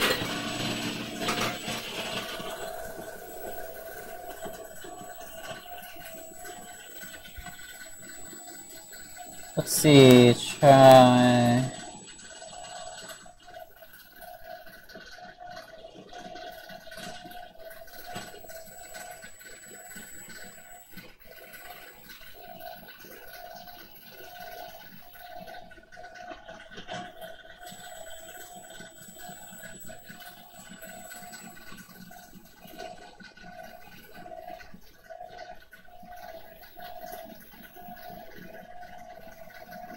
Okay, so that's pretty sharp.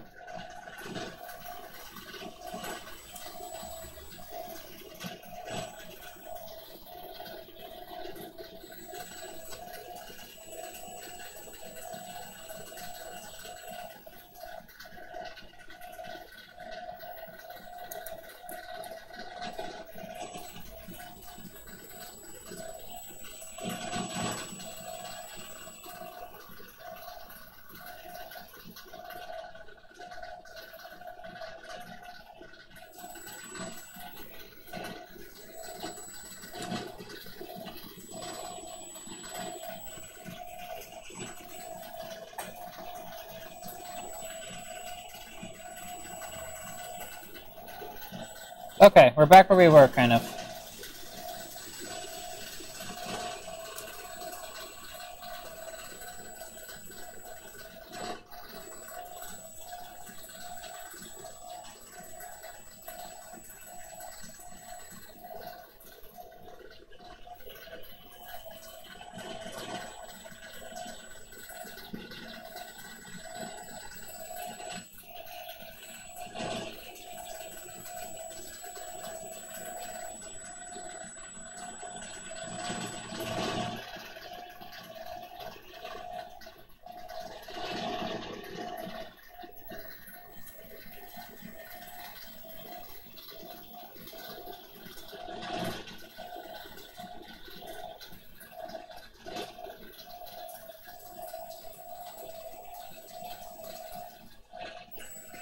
Okay, it's one of the things that makes this hard is that there's a little bit of delay because of the persistence of the CRT between the inputs I make and the effect they have, right? When the effect becomes really visible.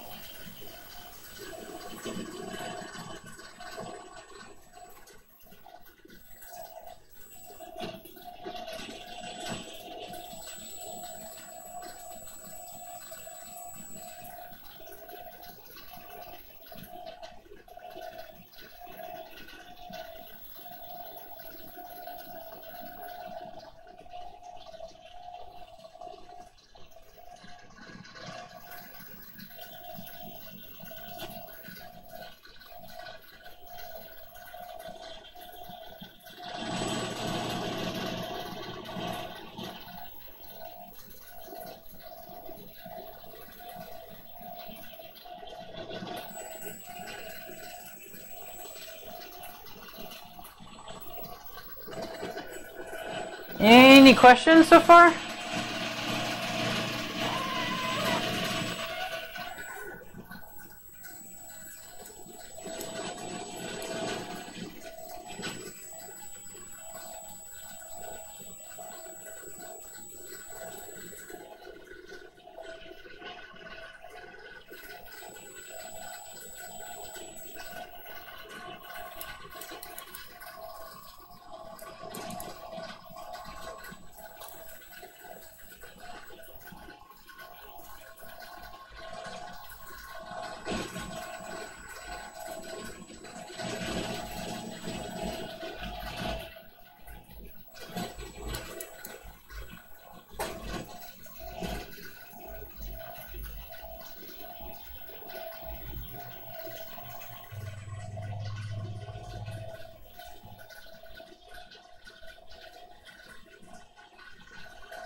Okay, let's punch back into that.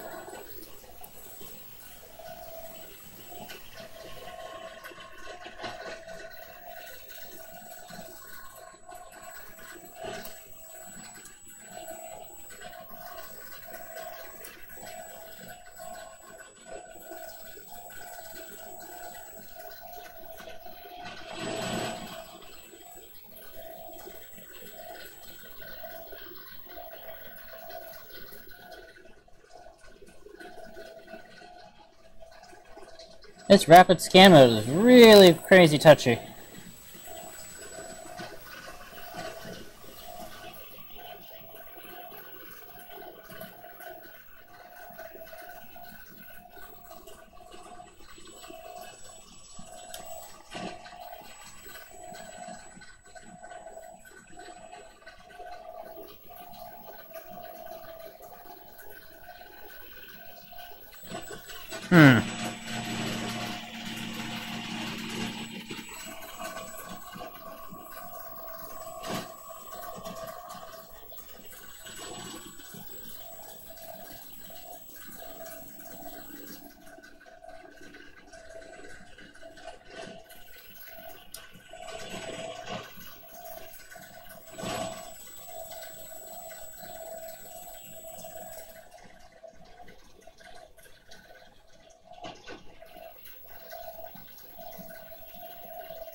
Okay, well, I just found out I had a little bit of misalignment in the electron column.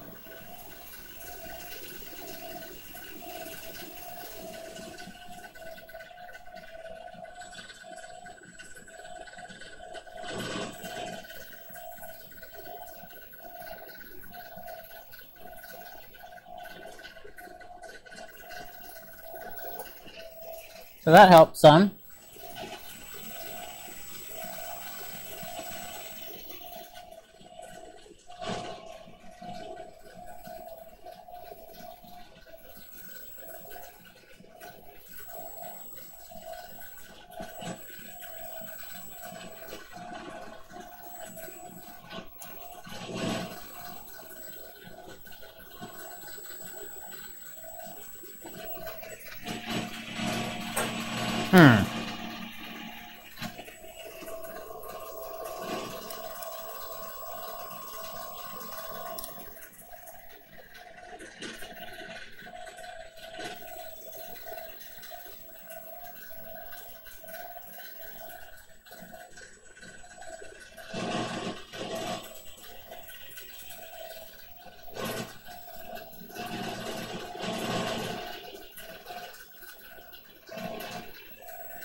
The amount of noise really does not make this easy. And neither does the low voltage.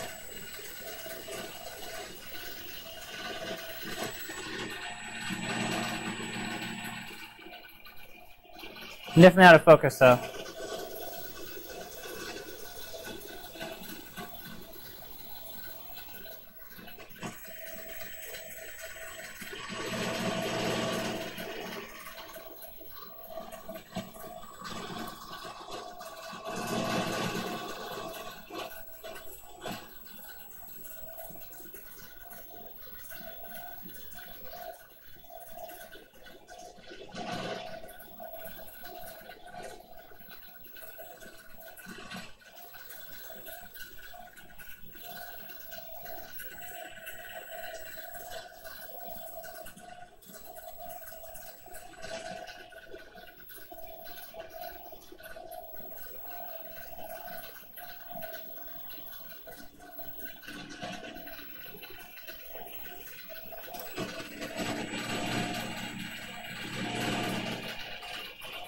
Still out of focus. Okay.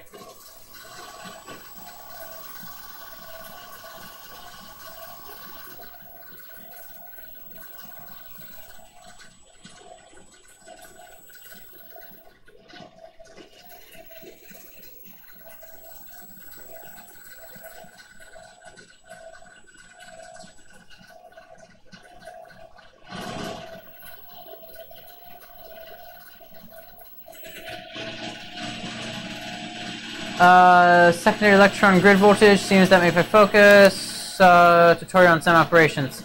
Yeah, so secondary electron grid focus is my brightness control. Or, wait, what? No, I read that wrong. Oh, no, I don't have that control.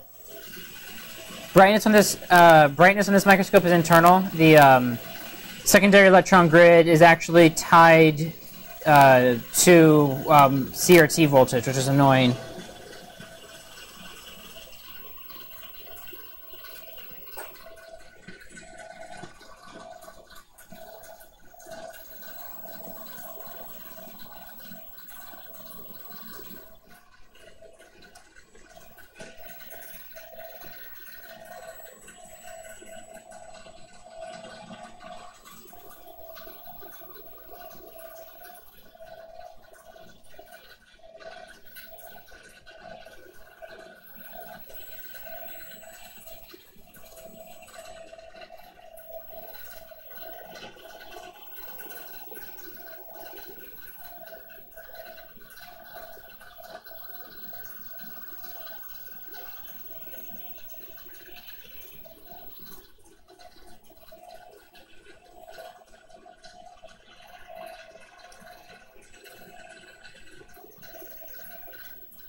I think reading tea leaves might be easier than trying to focus an electron microscope.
Oh, this would be good. This straight line will let me get the stigmators focused, or the stigmators corrected.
That's not actually looking bad. It's only 2,000 times.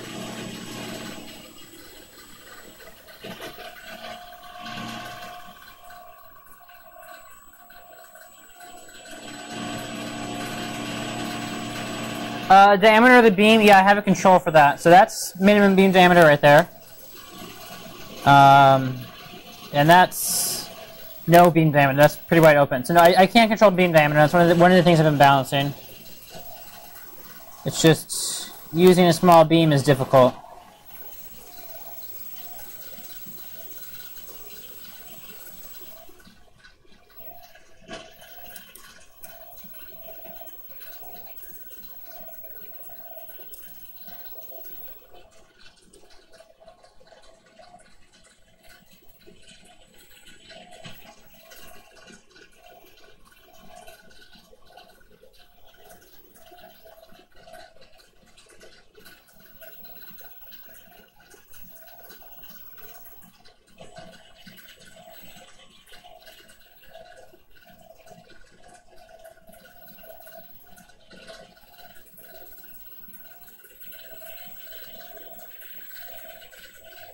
We are looking better though. That's a lot better than we were earlier.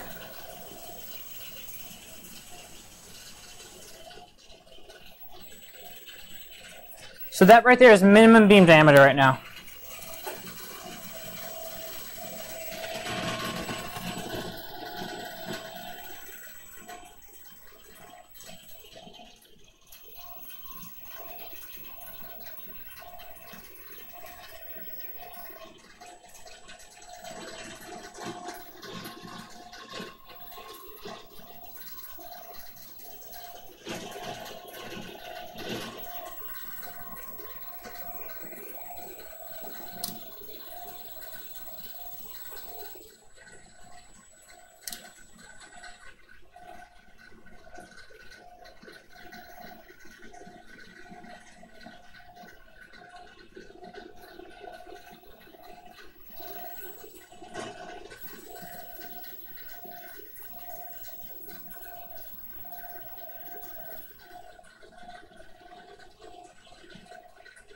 You know, hang on, I'm going to try something a bit different. We're going to get my oscilloscope out.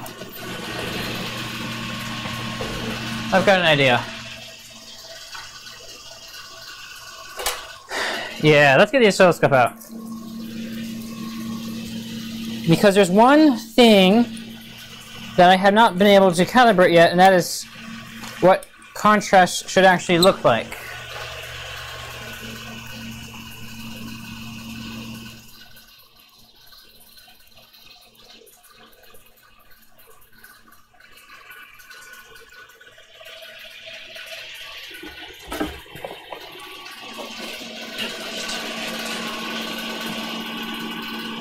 Got the DS1054Z from Adafruit.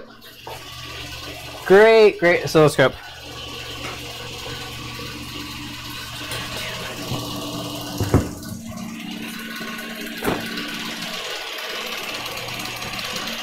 I haven't used it in my new shop yet, so I don't know if my probes are out here though. Oh, no, there's my probes.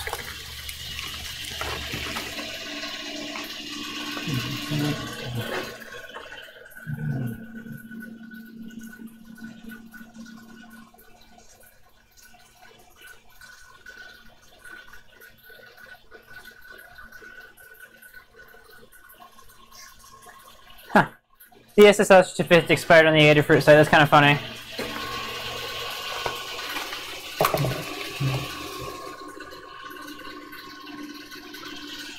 Tangled oscilloscope probes.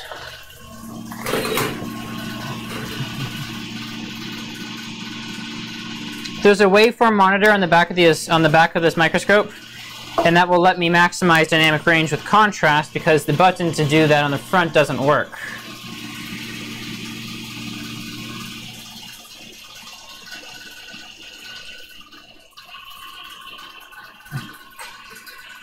I need to get a good probe rack. If anybody has any recommendations.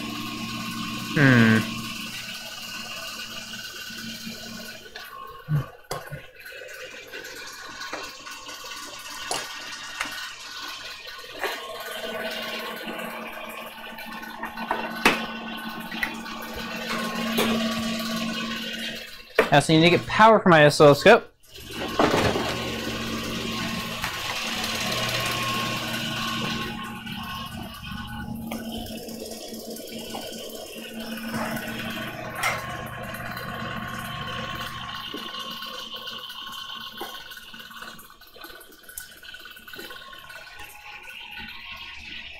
And to make sure I don't fry the scope, I should probably measure it with the multimeter first.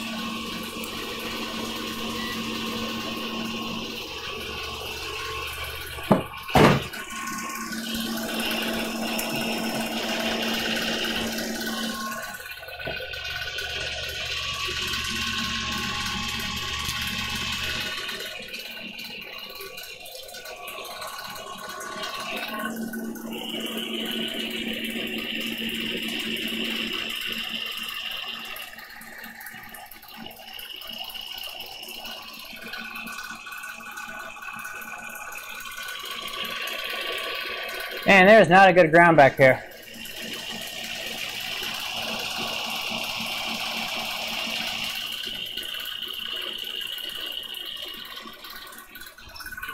Okay, let's try that out.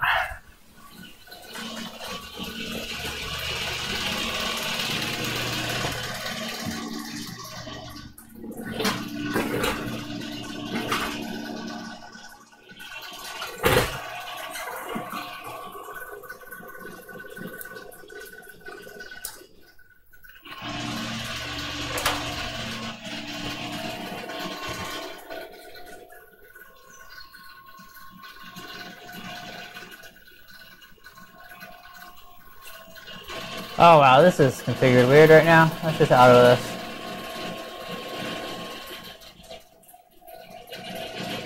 Right, let's get an image up first. Screw it, let's force trigger.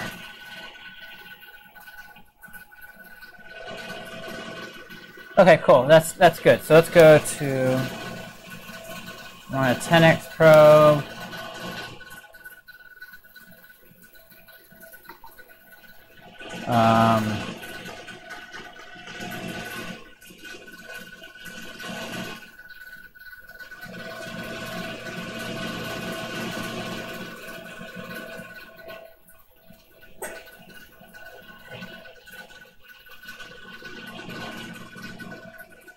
Way too big of it.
Oh, it's trying to trigger off channel 2. No wonder it's not working.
Yeah, that's starting to look like some video.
Oh, I did not. Oh, no, no, there we go.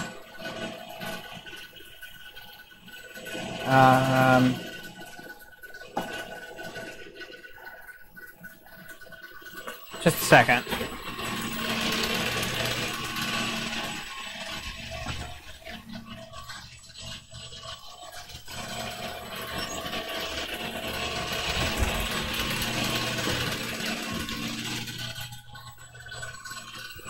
Well, yeah. This scope is confusing me, but I mean, okay, so now that I've got this though, let's do a little bit.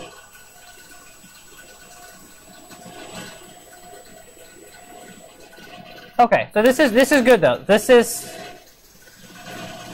useful information so far. So if I adjust contrast, okay, there we go. This is what I was looking for. So now you can see.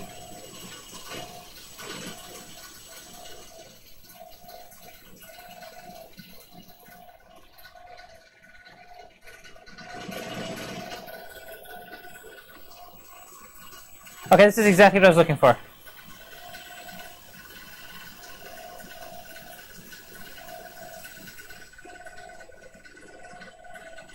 So if you look at this,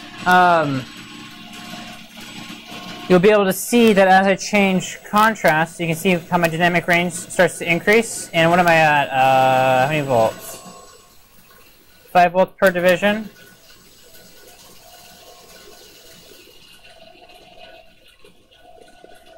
So that's...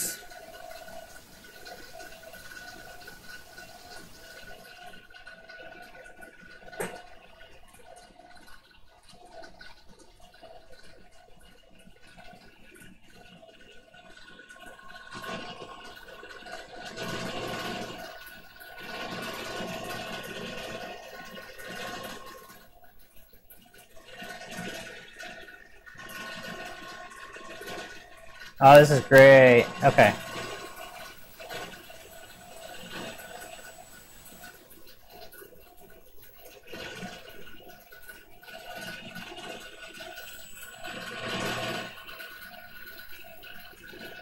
So each one of these pulses up top is a horizontal scan pulse, or horizontal sync pulse. And then everything below that is the image. So let me invert this just to make that make a little bit more sense. And let's zoom all the way out.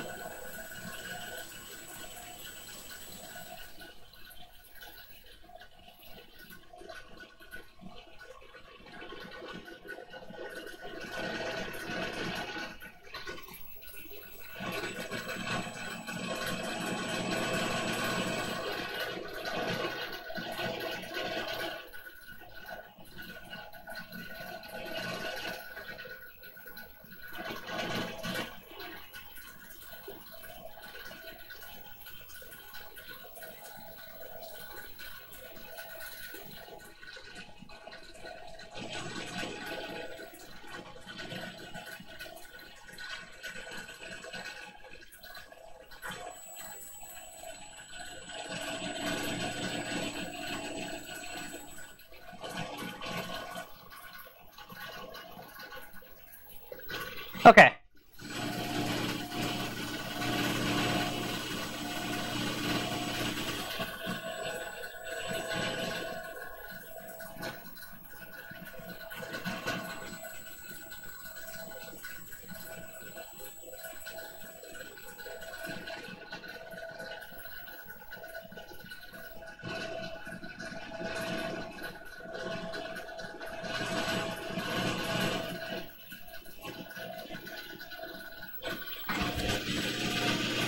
it's not looking bad.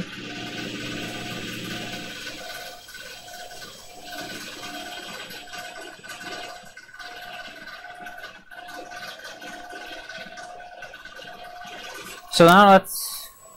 So each one of these is one frame on is one scan frame. You can kind of see a pulse, a sort of a pulse there and there. And if I could figure out a better way of triggering, that would be great.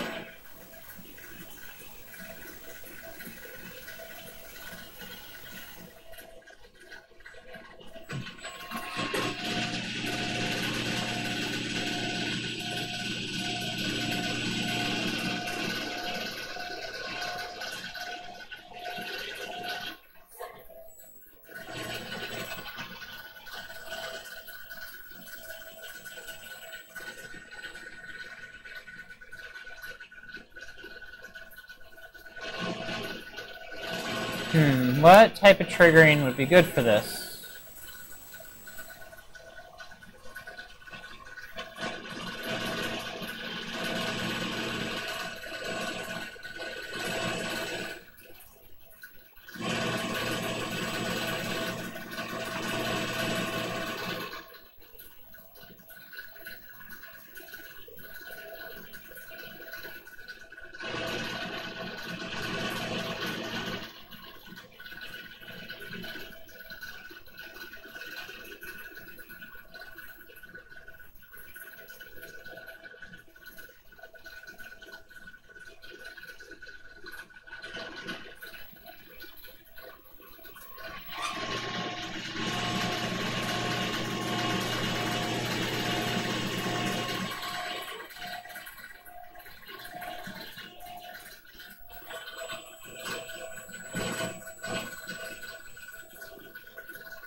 Okay, so I've got it triggering on video pulses now, so this will let me adjust it easier.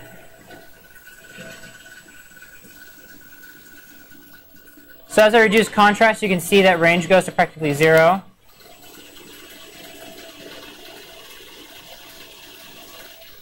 And as I bring contrast up, you can see I can start to get everything overblown. So when I bring that down enough just so that my data kind of rests at the top there, and then adjust brightness. Bring contrast down.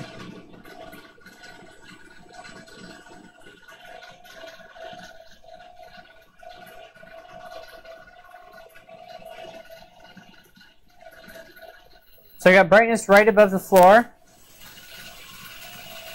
And then I'll get contrast. So I'm just not clipping any data.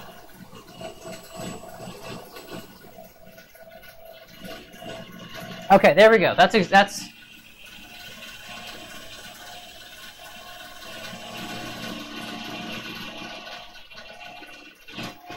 that took too long to figure out. Okay, let's try this again. Now that I know brightness and contrast are actually correct.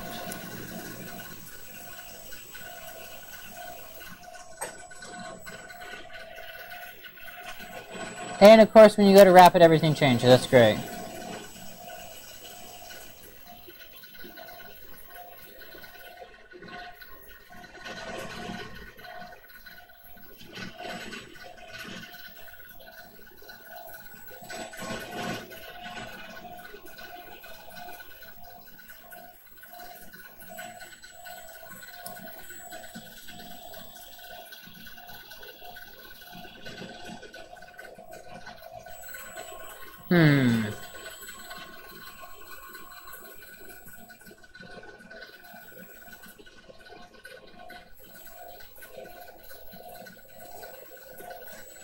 Okay, that's better.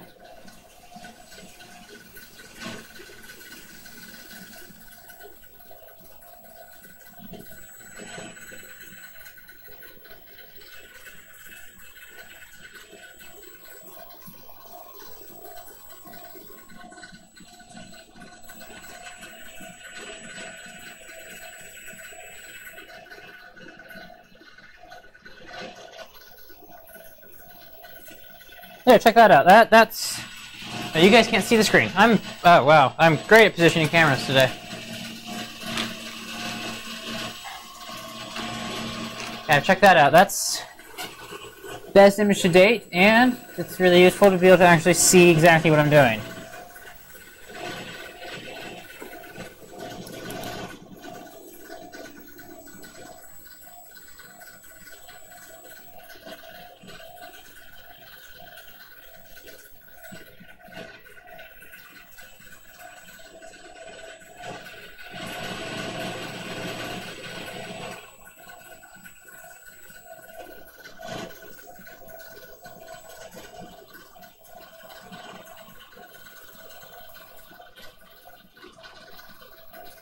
There we go. Now we're talking.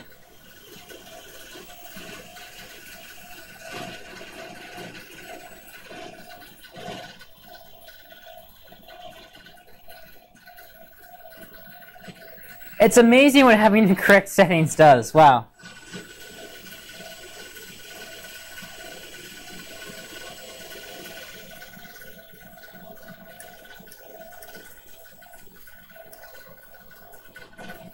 Before, when I was doing this, I was pretty much just shooting in the dark and trying to try a whole bunch of combinations.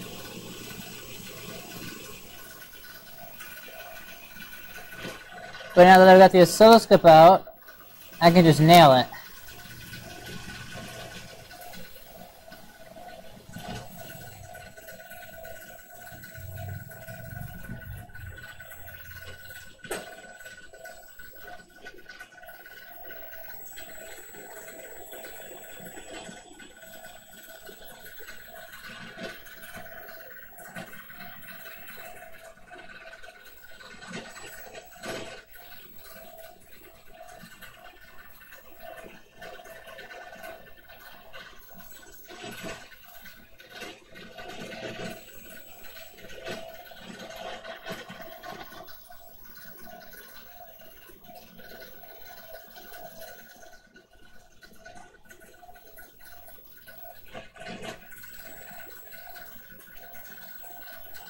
You know what? If you can't measure it, you can't fix it, so... Oh, glad I got the thing out. Should have done that a lot sooner.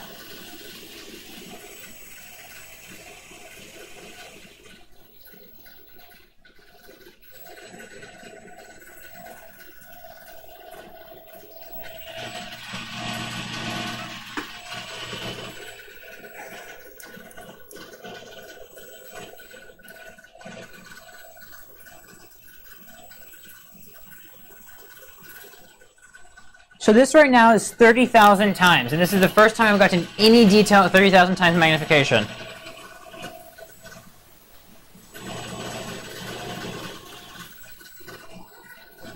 That's great. Okay.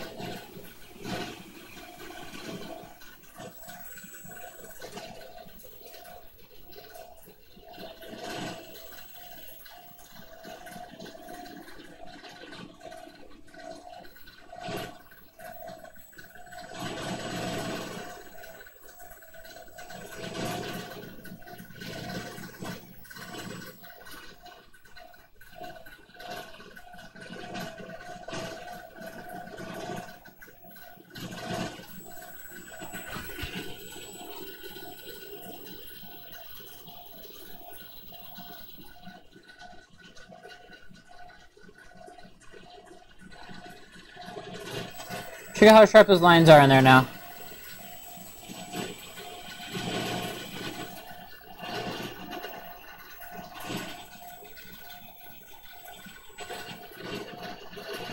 So that's X, let's do Y.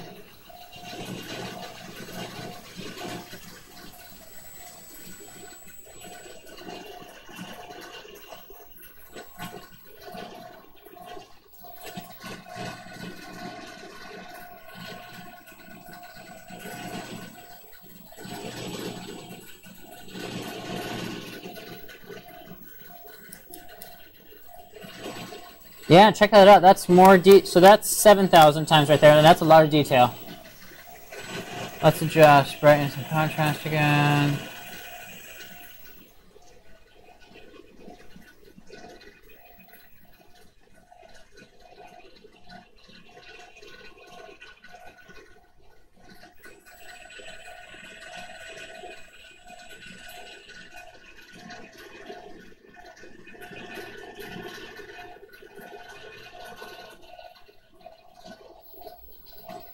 And if we go to normal scan mode, that should be a pretty dang good image. Oh, that's weird. There's some horizontal scarring, but that's okay.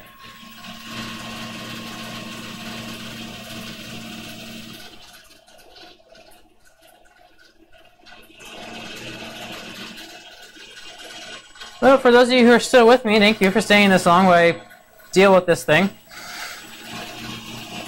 It's fun, though.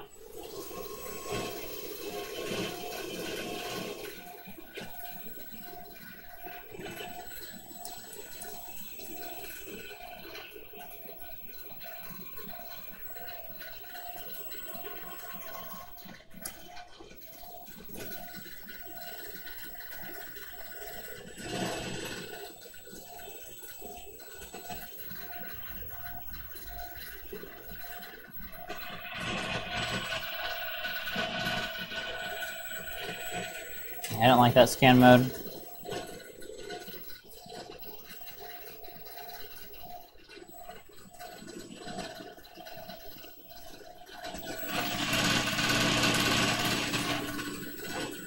So this is 20,000 times right now, which is pretty dang good.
I think I've got some vibrations coming through this thing because I've got these horizontal lines that are making it really hard to focus.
Let's see here. So that's okay.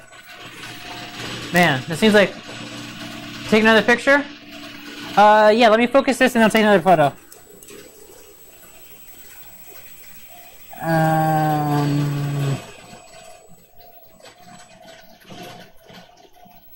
And I'll be honest, a lot of this is just me learning how to adjust the microscope.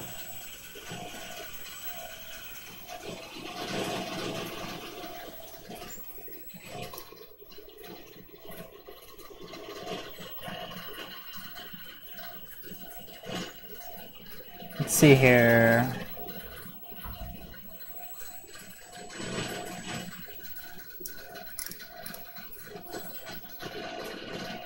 Okay, let's see contrast and brightness set, and then we'll go ahead and take a photo.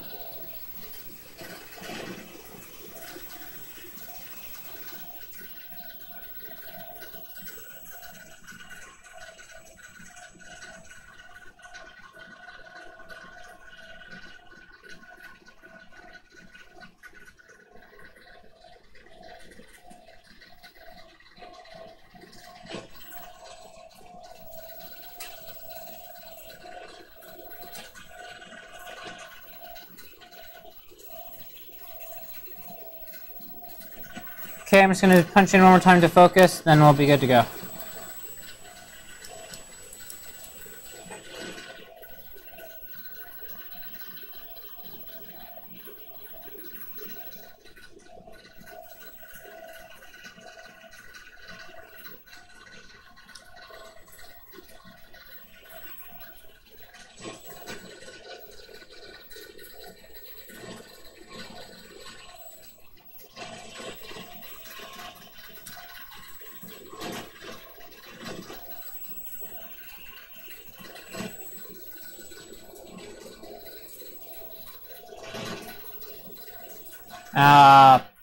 Great. I touched the control I shouldn't have. Okay. Whoops.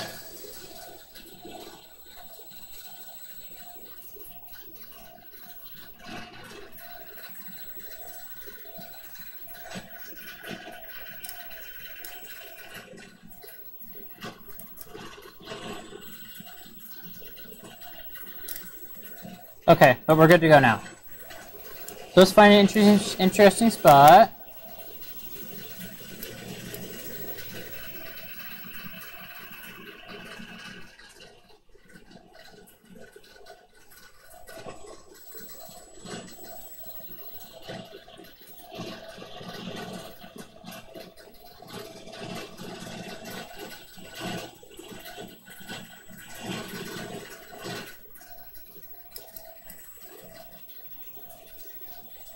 The edge is always kind of cool.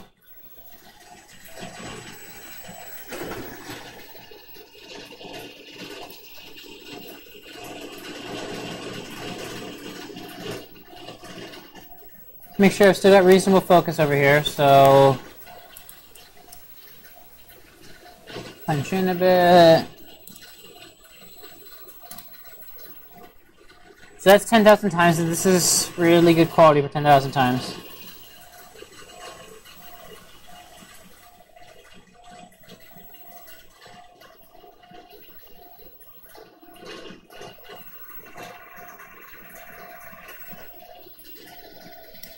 And we'll take a photo at 3,000.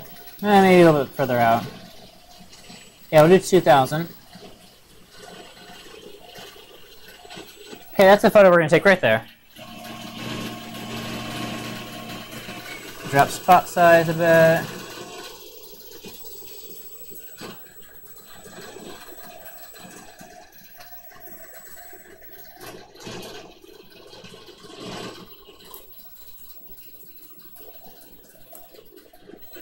Okay. Let's see here. Drop brightness.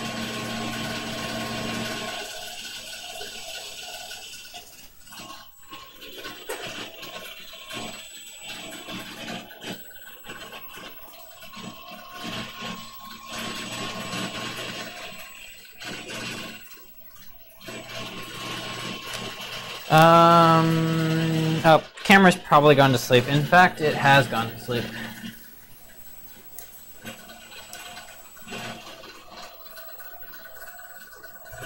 Okay.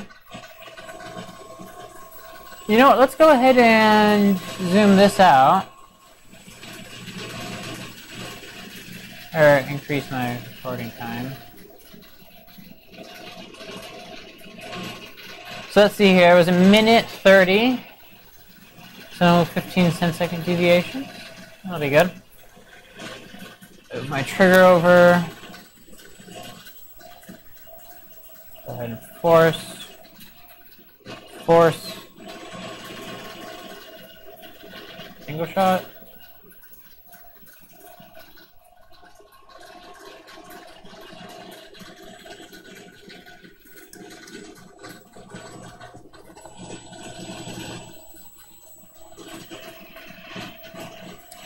Are you taking the photo?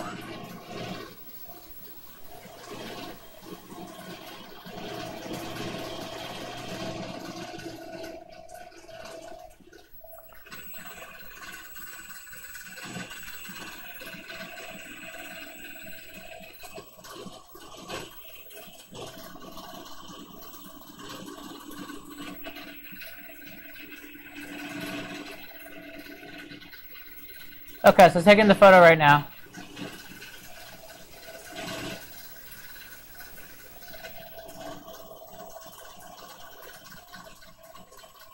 I don't think I nailed my focus. That's okay.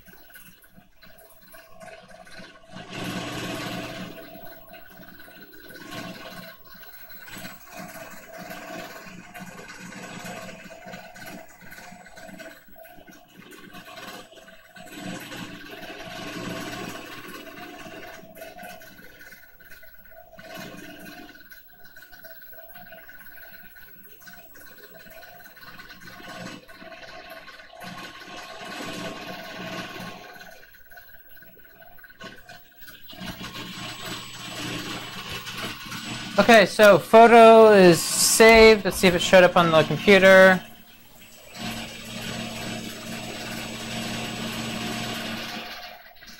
Okay, saying I didn't nail the focus is a little bit of an understatement on this one.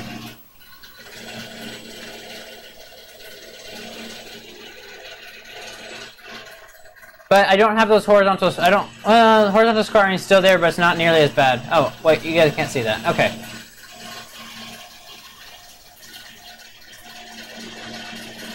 Yeah, I did not get the focus right, but I zoomed in a lot further too, so I guess it's kind of understandable, maybe. Hey, you can see the horizontal scan or scarring is not as bad, which is good. Let's see, what was that at? That was at 2,000 times. The last one was only at 700.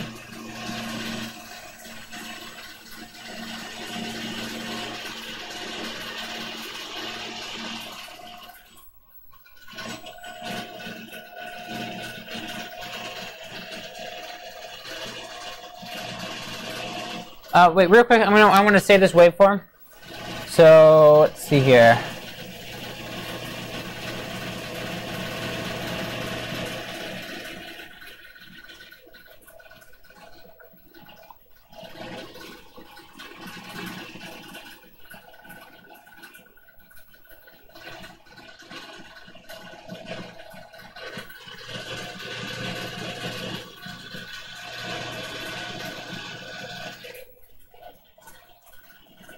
Okay, just about done saving the waveform.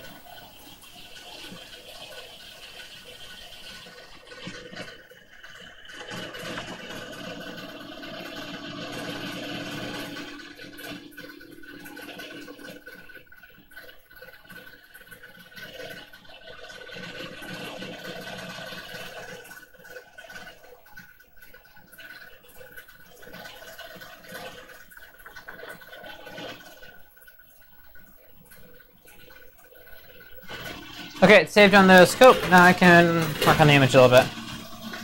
And I think after this I'm going to shut down and go eat, because it's a little bit late.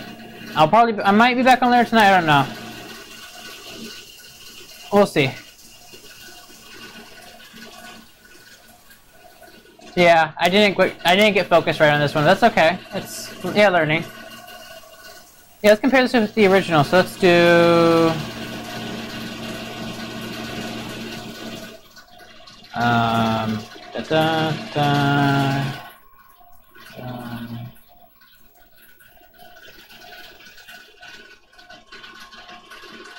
Yeah, I mean, I'm more zoomed in, so I guess that's part of it, but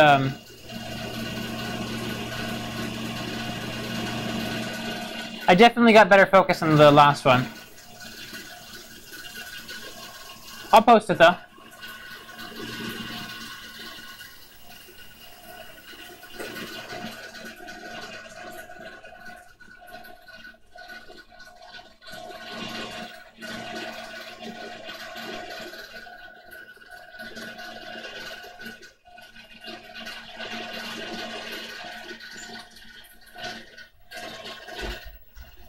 Okay, let's finish the noise reduction, or add noise reduction, I guess.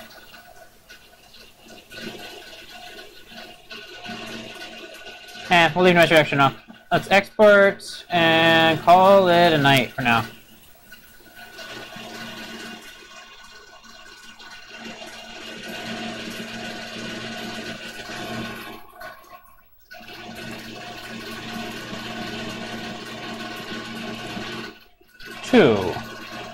Lot 2.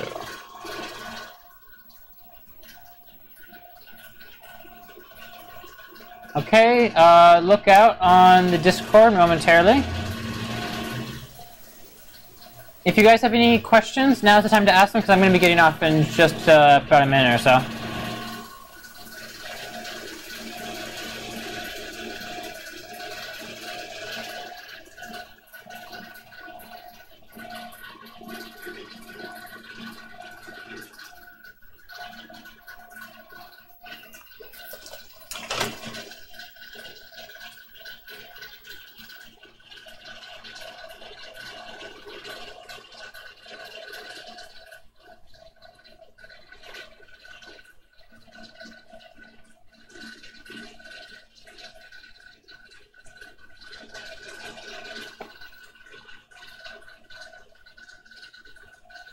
Okay, it's uploading right now.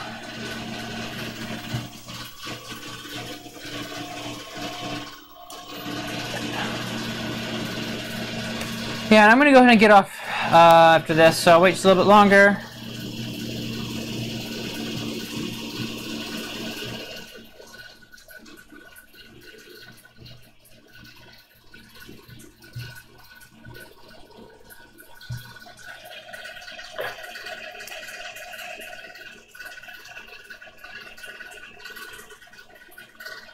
Hopefully, next time I'll get better at focusing before I do a live stream, so I don't have to sit there and... Unless you guys enjoyed sitting there and watching me learn how to use the microscope, but...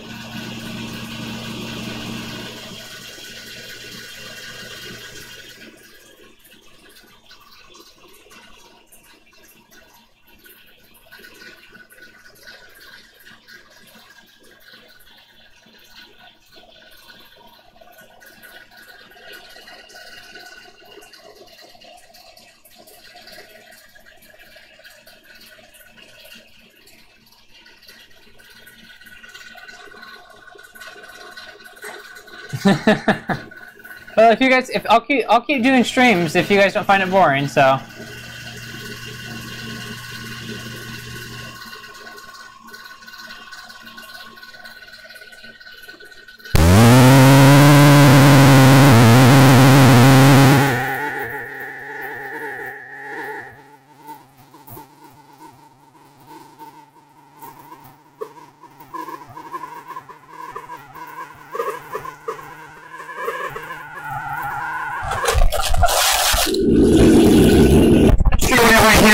If you guys are interested.